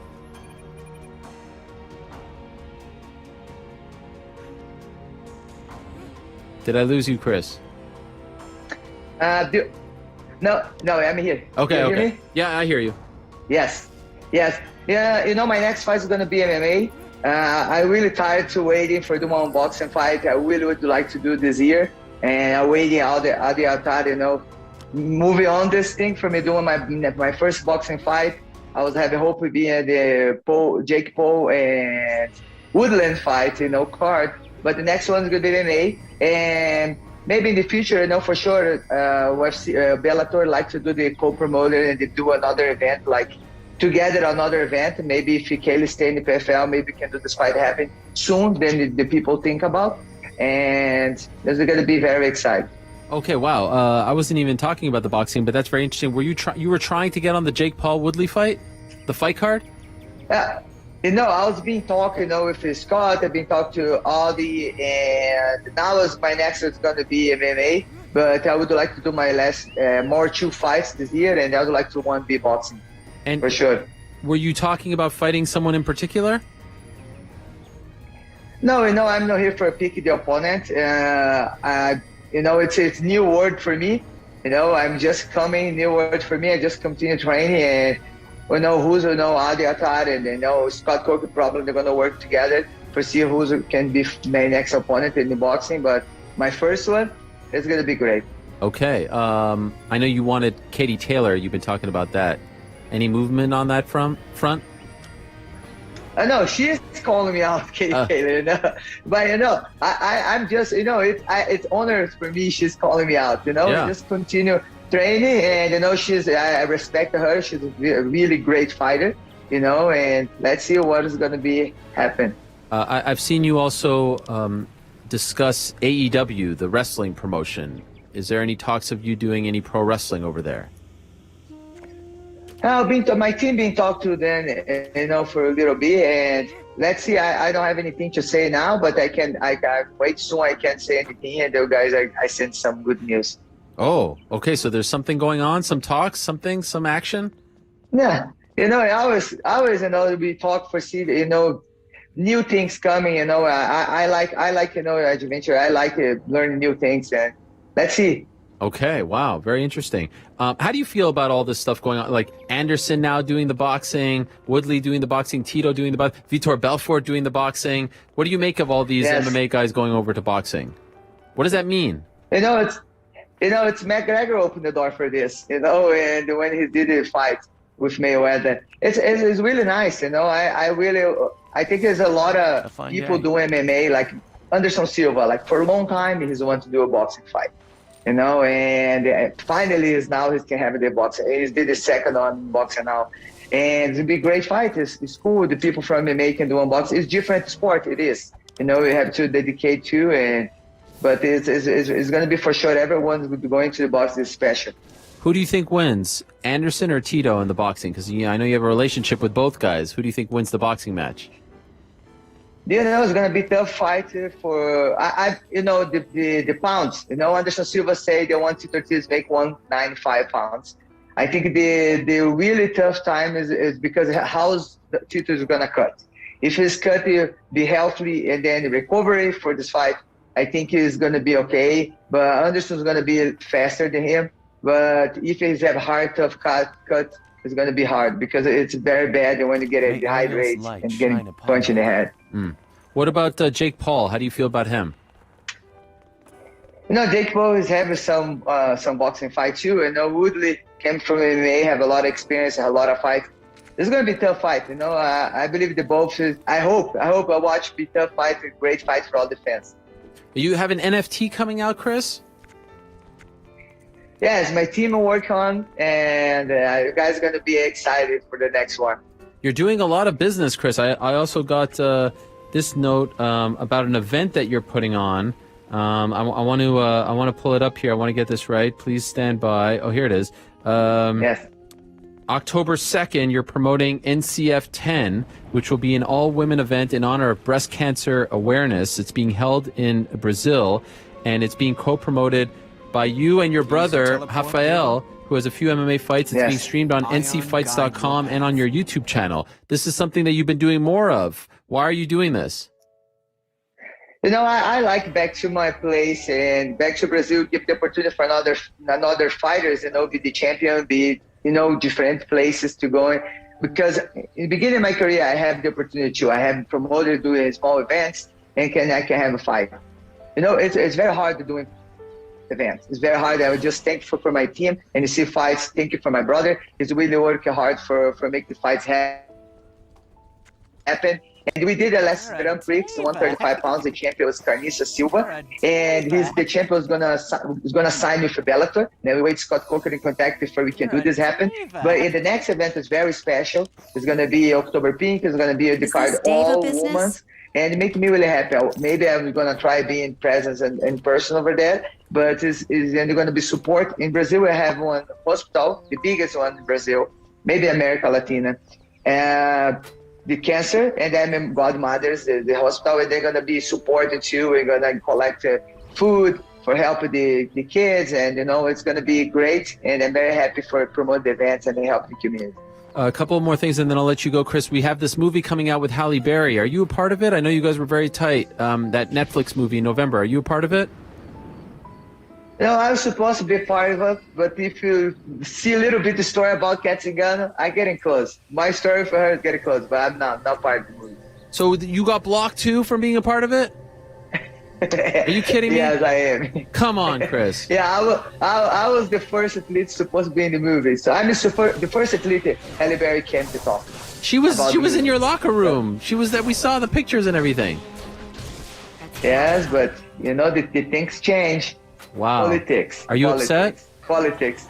No, I'm not. I was really focused to my career. The opportunity is gonna come. I have some movies come out this year, and girls are gonna know the news. That is unfortunate. I'm sorry to hear that. I saw Kat is suing. Are you going to do the same? No, I'm not. Kat is different. She is supposed to be in the movie, and she's declined on fight UFC for the movie. And they should get a release from the UFC, and then I think Halle Berry said, "Man, you can be part of the move because no UFC had the UFC fighter." And it's different. For me, it was different. I was not getting released because somebody released me. I just want to be free and have the news opportunities for me. Okay. By the way, speaking of Kat, is she your next opponent? No, she's not going to be the next opponent, but the next one, the guy's going to be excited too. I know who it is, but, I cannot say now. I have to wait Scott to, announce the fight, but I'm very excited for the next one. Oh, he doesn't mind if you announce it. It's not that big a deal. Maybe. No, he's real. You think they're going to get mad at you? They love me over there. I mean, they're one of the few promoters. I have to still sign the contract, but we already know, who she is and when it's going to be. You guys going to be very excited. Is she currently under contract? Yes. Is it Pam Sorensen? Interesting. Pam Sorensen? I'm not going to tell you. Okay, all right. No. Well, I'm looking. No. You're good. I'm looking at you fought all of these people. I mean, Kat was the one. Why isn't Kat the one? I feel like that was the biggest fight. I think she want to do a couple fights more. I don't know, I don't know how's her particular life, but I believe in the future for sure. If she's getting wins, and for sure there's a problem is going to be close. We're going to fight sooner or later. Okay, I think it's Talita Nogueira.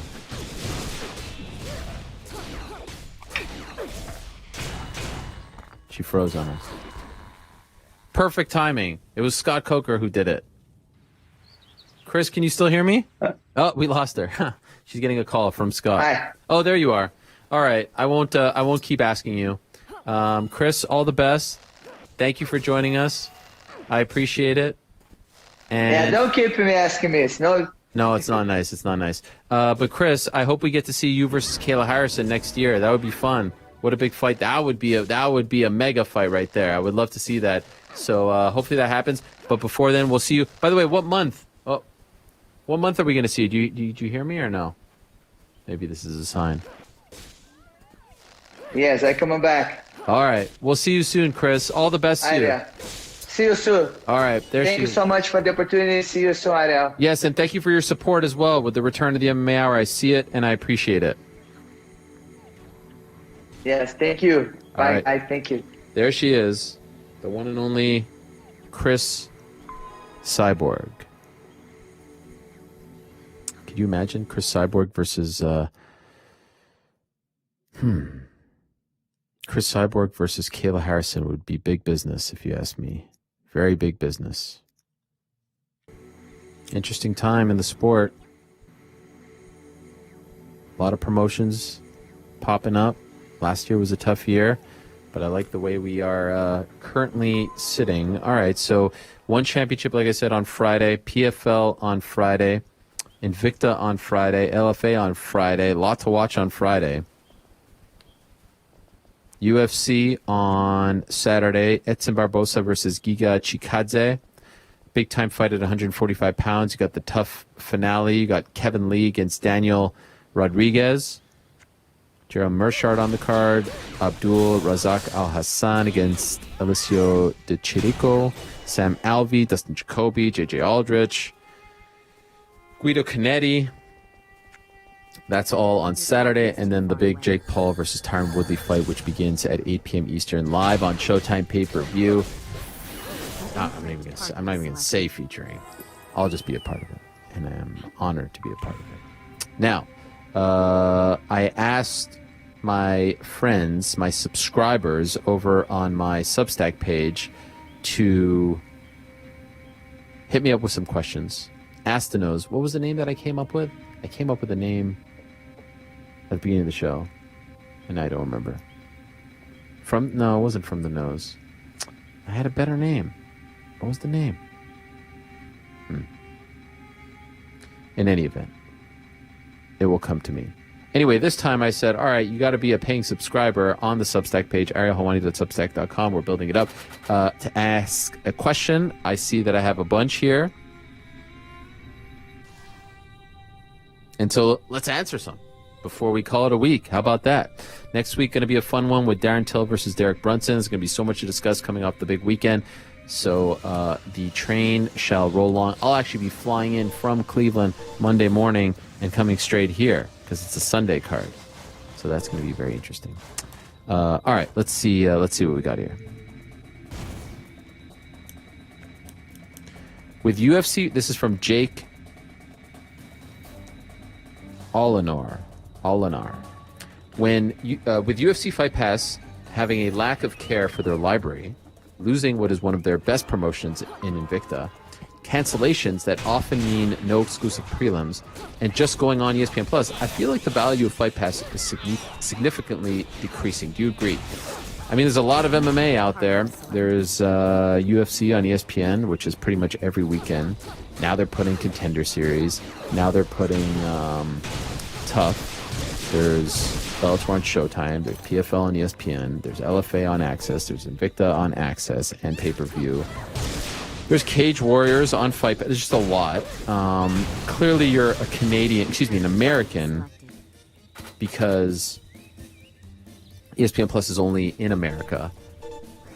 And so overseas, I would imagine there's still a lot of value because I know some of the cards are on Fight Pass. Kind of reminds me a little bit of the WWE Network.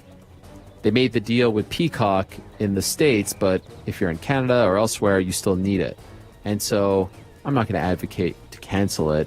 Yeah, if you're living in America and you're subbing to Plus and the pay-per-views and Showtime and all that, like, you're probably getting your fix, and you got Access TV as well. Actually, LFA is on Fight Pass. They used to be on Access TV. My apologies. You're probably getting enough. I mean, with UFC on every single weekend other than 9 weekends out of the year, and then you've got Bellator and PFL, that alone is probably enough for you.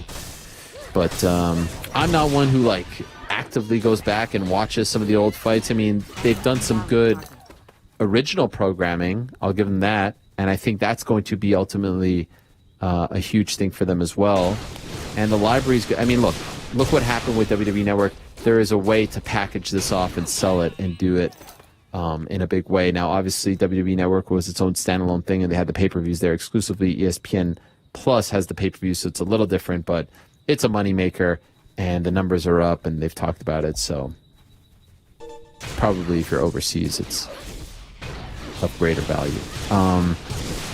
When it comes, this is from L. Gilmore. When it comes to fighters' pay, we've seen some attempts at collectives coming together with the intention of tackling the subject. GSP was a high-profile member of the MMAAA, which lasted, 7 days? These groups, that was my own commentary, these groups just seem to whimper away and die. What do you think stops any momentum or movement created by these groups? Are they scared off? All but slowly, any fighter standing up for the cause distance themselves, and you never hear from it again. Okay, there's a few things here. Number one, the MMAAA came out with Bjorn Rebney, which was a horrible decision. The worst guy possible to put in that spot. Let's just call it like it is. He was the worst choice possible. He was a guy who was not known to be, I have nothing against Bjorn, but he was not known to be fighter friendly. And there he is standing next to those fighters. It felt disingenuous. It felt fake. It felt inauthentic. It felt like he was just trying to, all of a sudden he's going to stick up for the fighters. He was on the other side. He was part of the problem. Not happening. Big names, biggest names possible. It was GSP and Cain Velasquez and Donald Cerrone and TJ Dillashaw. A lot of those guys were CAA guys, so it felt like it was like CAA versus UFC, which kind of Cerrone wasn't, so muddied the waters a little bit. The problem was it lost momentum after one day. Literally after one day. I remember they announced it end of the year, was like December. The next week was UFC in Toronto, and Cerrone's like, nah, I didn't know what I was getting into. Oh, Tim Kennedy was a part of it as well. I don't know and like, you already have a guy who's saying, on second thought, I don't know if I'm going to be a part of this. The whole thing had no legs. And so what I wrote about yesterday was, there needs to be a collective voice. There needs to be a unified front. They need to have a seat at the table. And by the way, if they have the seat at the table and if they have the collective voice and it leads to them getting the amount that they're getting now, the 18%, and they're all happy, then God bless. But the whole point of revenue sharing and collective bargaining is that you are able to say collectively what you want, negotiate, as opposed to saying, hey, no sponsors, here's your deal. Hey, 24/7 drug testing, here are the... it's just not the... Oh, hey, here's a crypto company that we're going to put on the uniform. You're not getting a penny. Hey, here's a new TV deal. You're not... But ultimately, I'll just say, it feels like it's the media and some of the fans who complain about this or talk about this or bring light to this more than the fighters. Now, of course, I'm not a dummy. I understand. You work for the promotion, not just the UFC, but any promotion. Bellator, I'm sure, Bellator fighters, PF, no one's happy. But you're not going to talk about it because you're under contract. I get it. You don't want to rock the boat.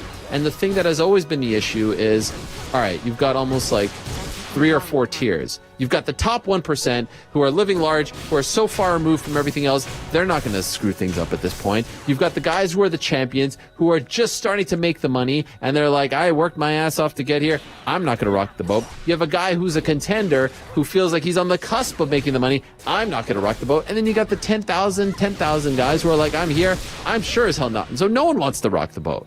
No one wants to speak up. So there is no collective voice. Now, there was something called the PFA. They had Jeff Boris, longtime baseball guy, agent, showed up to McGregor Diaz 2 with a shirt and the logo. No one got behind it because there was no there was no momentum. It's very tough. You don't want to be blackballed, and every guy who asked spoke about it publicly eventually does get the pink slip. Now, I know what's going to happen now. The MMAFA and their fighters are going to come at me and say, you don't talk about us. First of all, I talk about this ad nauseam. I've lost jobs because I've talked about this, and it doesn't even affect me. But as I said to Cajun Johnson yesterday on my Instagram, who kind of came at me and was like, well, we have an organization. We have a collective voice. How many members of your team are on the UFC roster? The voice means nothing. We're talking about a UFC thing here. It's great what you're doing. The class action laws, God bless. I hope it all works out. And it's a worthy cause. But that's not what I'm talking about right now. Those fighters aren't subjected to the uniform deal or the TV deal, the money. It's almost two totally different things. Of course, it's a Venn diagram and there's the middle. But you get what I'm saying. I'm talking about the guys who are under contract. if there was some sort of system where if you fought 8 times, you'll be subjected to this pension. And there's so much. That's why I always compare this sport to the leather helmet days. That's honestly why I love covering this sport. That's why I love being back here to where I can talk about these things. And I love MMA. Like I said, I've devoted my life to MMA. It's all I talk about. It's all I think about. It's all I read about. It's probably a little bit too crazy how much I think about this crazy sport. But then when you hear Jared Cannonier or Miesha Tate deserves more than $200,000. Are we kidding ourselves? Come on. When you hear them talk about it, when you know how the sausage is made, it's a little disheartening. The fighters deserve more. I don't know how anyone can sit here with a straight face, honestly, and say that they are getting what they are owed, what they are deserving of. 18%, 19%, 20%. It needs to be in the 40s and 50s. And I know it's not as clean, and I know it's not as simple as other sports. I'm not trying to pick a fight. I just feel like people need to know that your favorite fighter isn't walking away with all that much. Or at the very least, their fair share. Seat at the table. Voice. That's all. But it's tough. It's tough. It might be, I don't think it's happening anytime soon, and I'm not trying to rag on the fighters for that either. I get why it's not happening. It's tough to be that one guy. It's tough to, be Kurt Flood and potentially ruin your career. It is very tough. It's not an easy thing. I can sit here all day long and say I get it. It's super, super tough. That doesn't mean it shouldn't happen. That doesn't mean it won't happen. That doesn't mean it doesn't need to happen. It's tough. I get it. We'll be talking about this. It seems like more people are talking about it, but does anything ultimately happen? Not really. Not right now. Welcome. Have you ever played Dungeons and Dragons? If so, or even if you haven't, what kind of character would you play as in a fantasy world with elves, wizards, dragons? This is from Chris Gardner. Well, I think I played Dungeons and Dragons when I was a little kid. Never was into that fantasy stuff. Never got into Pokemon. Never got into magic cards. I'm a man's man. Nah, it's just, honestly, I loved wrestling, so you can say what you want about that. Alistair, dare you. Nah, Dungeons and Dragons never was my thing. If I had to pick one, probably a dragon. I mean, I feel like the dragon is better than the wizard and the elf, but I don't know. I don't really know if the dragons are not as strong, have weaknesses. This is from David. What do you make of Eddie Hearn's ambition to make matchroom boxing more like the UFC with greater control over the fighter so he can make more elite matchups? The trade-off between fighter pay against seeing the best versus the best matchup is an interesting debate. You rarely and frequently see best versus best in boxing, but pay is better. You could definitely see that Eddie Hearn is trying to make it more like a UFC. That's better for the fan. I think the event this weekend feels more like a UFC event.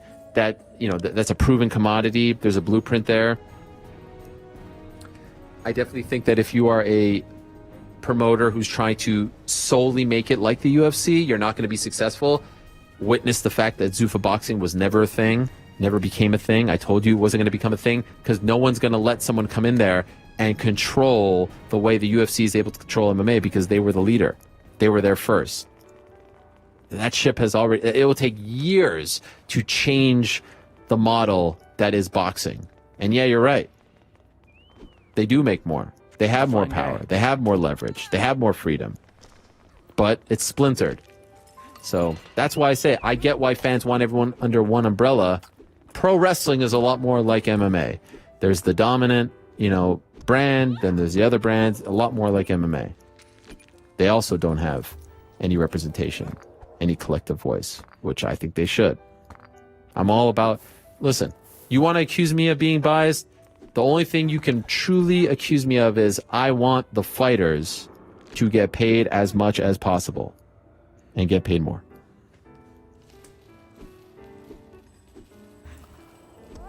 But by the way, I just want to say, Jake Paul, again, as I was saying last show, I mean, he's turned into a babyface. This guy is getting fighters paid more. He's elevating other fighters. He's giving female fighters a platform. I mean, it's hard to hate him right now. He's confusing the public. I can see it. He's confusing them. He's got the whole world. eating out of his hand. And I made the comparison to Andy Kaufman, and of course Andy Kaufman is a legend, but I made the comparison to Andy Kaufman because Andy Kaufman picked a fight with an industry. And that's what Jake Paul is doing. What he's doing is so smart. First, he went after the fellow YouTuber. Check. Then he went after the NBA, and you had Steph Curry and LeBron tweeting about it. Check. Then it's like, oh, I could go after an entire sport. The media is going to cover me more. The fans are going to talk about me more.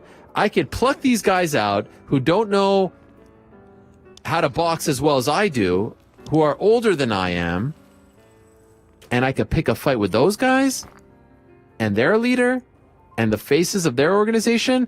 Check Askren. We'll see on Sunday how it pans out against Tyron Woodley. Oh, and then I'm going to go for Tommy Fury potentially and pick a fight with the Fury family and go back to the boxing community. Like, the MMA community is covering this more than the boxing community. And that's brilliant because, again, the MMA community and the MMA media corps stronger, in my opinion, right now than the boxing media corps. And I'm not trying to pick a fight. It's just the way it is. I was at ESPN for 3 years. 2 out of those years, there was no one covering boxing full time. There's not as much talent out there, at least that I've seen. There's some great guys coming up. Curran Bhatia, great guy. My man Dan over at CompuBox, great guy. A lot of great guys who deserve opportunities. Canobio. But what he's doing is brilliant. It's like Andy Kaufman. He's picking a fight. They're all talking about it. They're all getting riled up. And like Sunday feels like an MMA event, if you ask me. Oh, they got the nose involved. Damn. What would cause you, this is from Matt. Oh, Matt. Oh, wait, before I get to the other, the two Matts. What would your nickname be if you were a fighter/wrestler? Well, my nickname when I started out in this business, as they say in the pro wrestling business, was the franchise. I worked on a radio show called In the Ring on CFMB 1280 AM in Montreal, and the host of the show was a guy named Aaron Amadeus, and he said, "You're the franchise because you're the future." Now, this is the year 2000. I was 17 turning 18. And so I've always said that if I fought, I'd be the franchise. This is from another Matt. Shout out to Shane Douglas, by the way, the franchise. What would cause you to turn your back on MMA? The long-term health impact on fighters, as exemplified by this year's Spencer Fisher story. Great job by Stephen Morocco here at MMA Fighting. Heartbreaking story, but great reporting. And the ongoing fighter pay issues make me feel pretty complicit in exploiting these athletes I root for. If more stories about the fighters who brought me into the sport start to emerge, I think I'll have to stop being a fan, right? Or am I being over the top? And the fact that fighters choose this lifestyle makes it just okay enough for all of us to keep watching. So this is sort of like what I was talking about. When you know how the sausage is made, it's tough. Ultimately, why am I still doing this? I started really in 2006 doing this for a living. Why am I still doing this? And I can't believe it's been 15 years. I do it for the fighters. Now, I don't feel like I'm doing it for the fighters. What I mean is talking to them, learning more about them, the Brendan Loughnane, the Kevin Hall, like those stories and how accessible they are, how open they are, how vulnerable they are at times. I love that. You don't get that in any other sport. You can't even get a show like this in any other sport. There is no show like this in any other sport. Show me one. Name one. Name one where you get these names on in their respective sport. Each and every show doesn't exist. Doesn't exist. And so that's why I still love it. I like the fighters more than the fights. Of course I love the fights. But it's like what keeps me going in my heart, what makes me want to get a new job doing this, that. It's the fighters. That excites me, talking to them, interviewing them. If I could do that for the rest of my days. But I won't lie to you. Like, I've read about Howard Cosell towards the end of his days. Howard Cosell hated boxing, turned on boxing, felt like it ruined his friend's life, Muhammad Ali.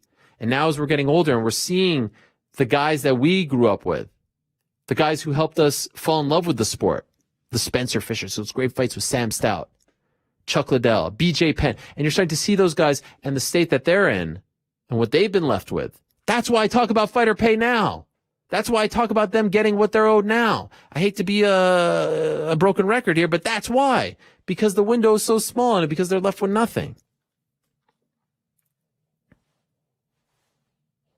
So I get it. I get feeling weird. I would say still support them. The bigger the sport gets, the more money that they'll get as well eventually, we hope. And it's okay to have mixed feelings, but they're great people and they deserve our support. What's the greatest risk you've taken in your career? This is from Brodo. And by the way, I love these questions. These are great questions. Greatest risk I've taken in my career. Man, probably the greatest risk that I've taken thus far in my career was I worked to get a job at Spike TV. And this is 2007. I was working in TV production. They were the home of the UFC, and I thought this is the perfect place for me. Production, UFC, that stuff all together. And then I get there. I'm there 1 week. I went to Las Vegas. Dean Thomas was fighting Kenny Florian, I believe. And we did absolutely nothing. And I realized after a week, this isn't the job for me. There's nothing for me to do. And so I walked into my boss's office, Brian Diamond, and I said, this job isn't for me. I'm really sorry, but I would like to leave. And he told me that this was the biggest mistake of my life and that I would regret it forever and that I was unprofessional and that this wasn't the way business was conducted. But I knew in my heart this wasn't the job for me. And so they made me stick around for a month and a half till they found someone to replace me. And that's when I started my site, jaredpark.com. And that's when I started reaching out to fighters on MySpace. And that's when I started interviewing them because I realized that's the crossroads of my life. 25, I got to go for this. I got to interview fighters. I want to cover this sport. 2007, 2008. It's growing. It's getting interesting. UFC, Elite XC, IFL, Strikeforce. And it was a risk. I gave myself 6 months. I said from October to April 1st. If I don't get a job in that 6-month period, I'll go back to TV production.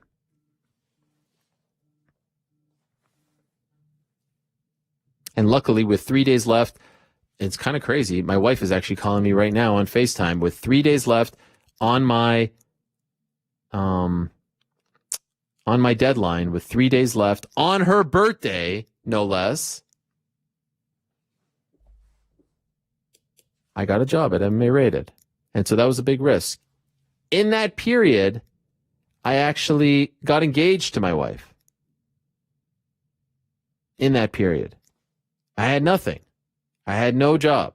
I had no income. But I wanted to take a chance. Thank the good Lord, it all panned out. L. Gilmore, you mentioned that Brock is the most intimidating individual you've ever had to interview. What fighter or personality completely exceeded or surpassed any expectation you had of them prior to meeting and interviewing them? Your infamous interview with The Undertaker at UFC 121 is one I can think of where viewers got to see the man behind the persona. All right, so there's a ton here because I've obviously had the good fortune to interview a ton. The first one that just came to mind now, back in the old days, the Brian Park days of this show, the MMA Hour, Stone Cold Steve Austin came in studio. Now, I know he's not a fighter, but it's just the first one that came to mind. In studio, and I couldn't believe how down-to-earth he was, how humble he was. He came alone. He came early. He was very gracious with his time. It was an absolute joy. So that's one that was like, wow. The Rock also. I mean, honestly, you meet most of them, like, they're all really good, kind, down-to-earth people. There are very few a-holes. There are very few bad guys. There are very few mean guys. There are very few rude guys or gals. So I've never really had, sometimes you walk away and you're like, that wasn't great. But for the most part, witness the fact that I'm still around 15 years later, they've been all great and very enjoyable. Back in your life, this is Mike. From the sounds of it, with Gable Steveson, the UFC hasn't been out front trying to secure him. Do you have any thoughts on that? Coming off an Olympic gold medal, win like his, and the popularity he's been gaining, this would be a huge get for the UFC in the heavyweight division. Wouldn't he be easier to negotiate with now before he goes to WWE or another organization and becomes a bigger star? Keep up the awesome work. Thank you. UFC ain't going to be chasing him. They're not going to play that game. Honestly, if I'm Bellator, I get him under the same kind of deal that they had with Aaron Pico. Let him go wrestle, pay him a little stipend, and you secure the fact that when he is ready, he comes over to you. You put him in your system, your farm system, if you will.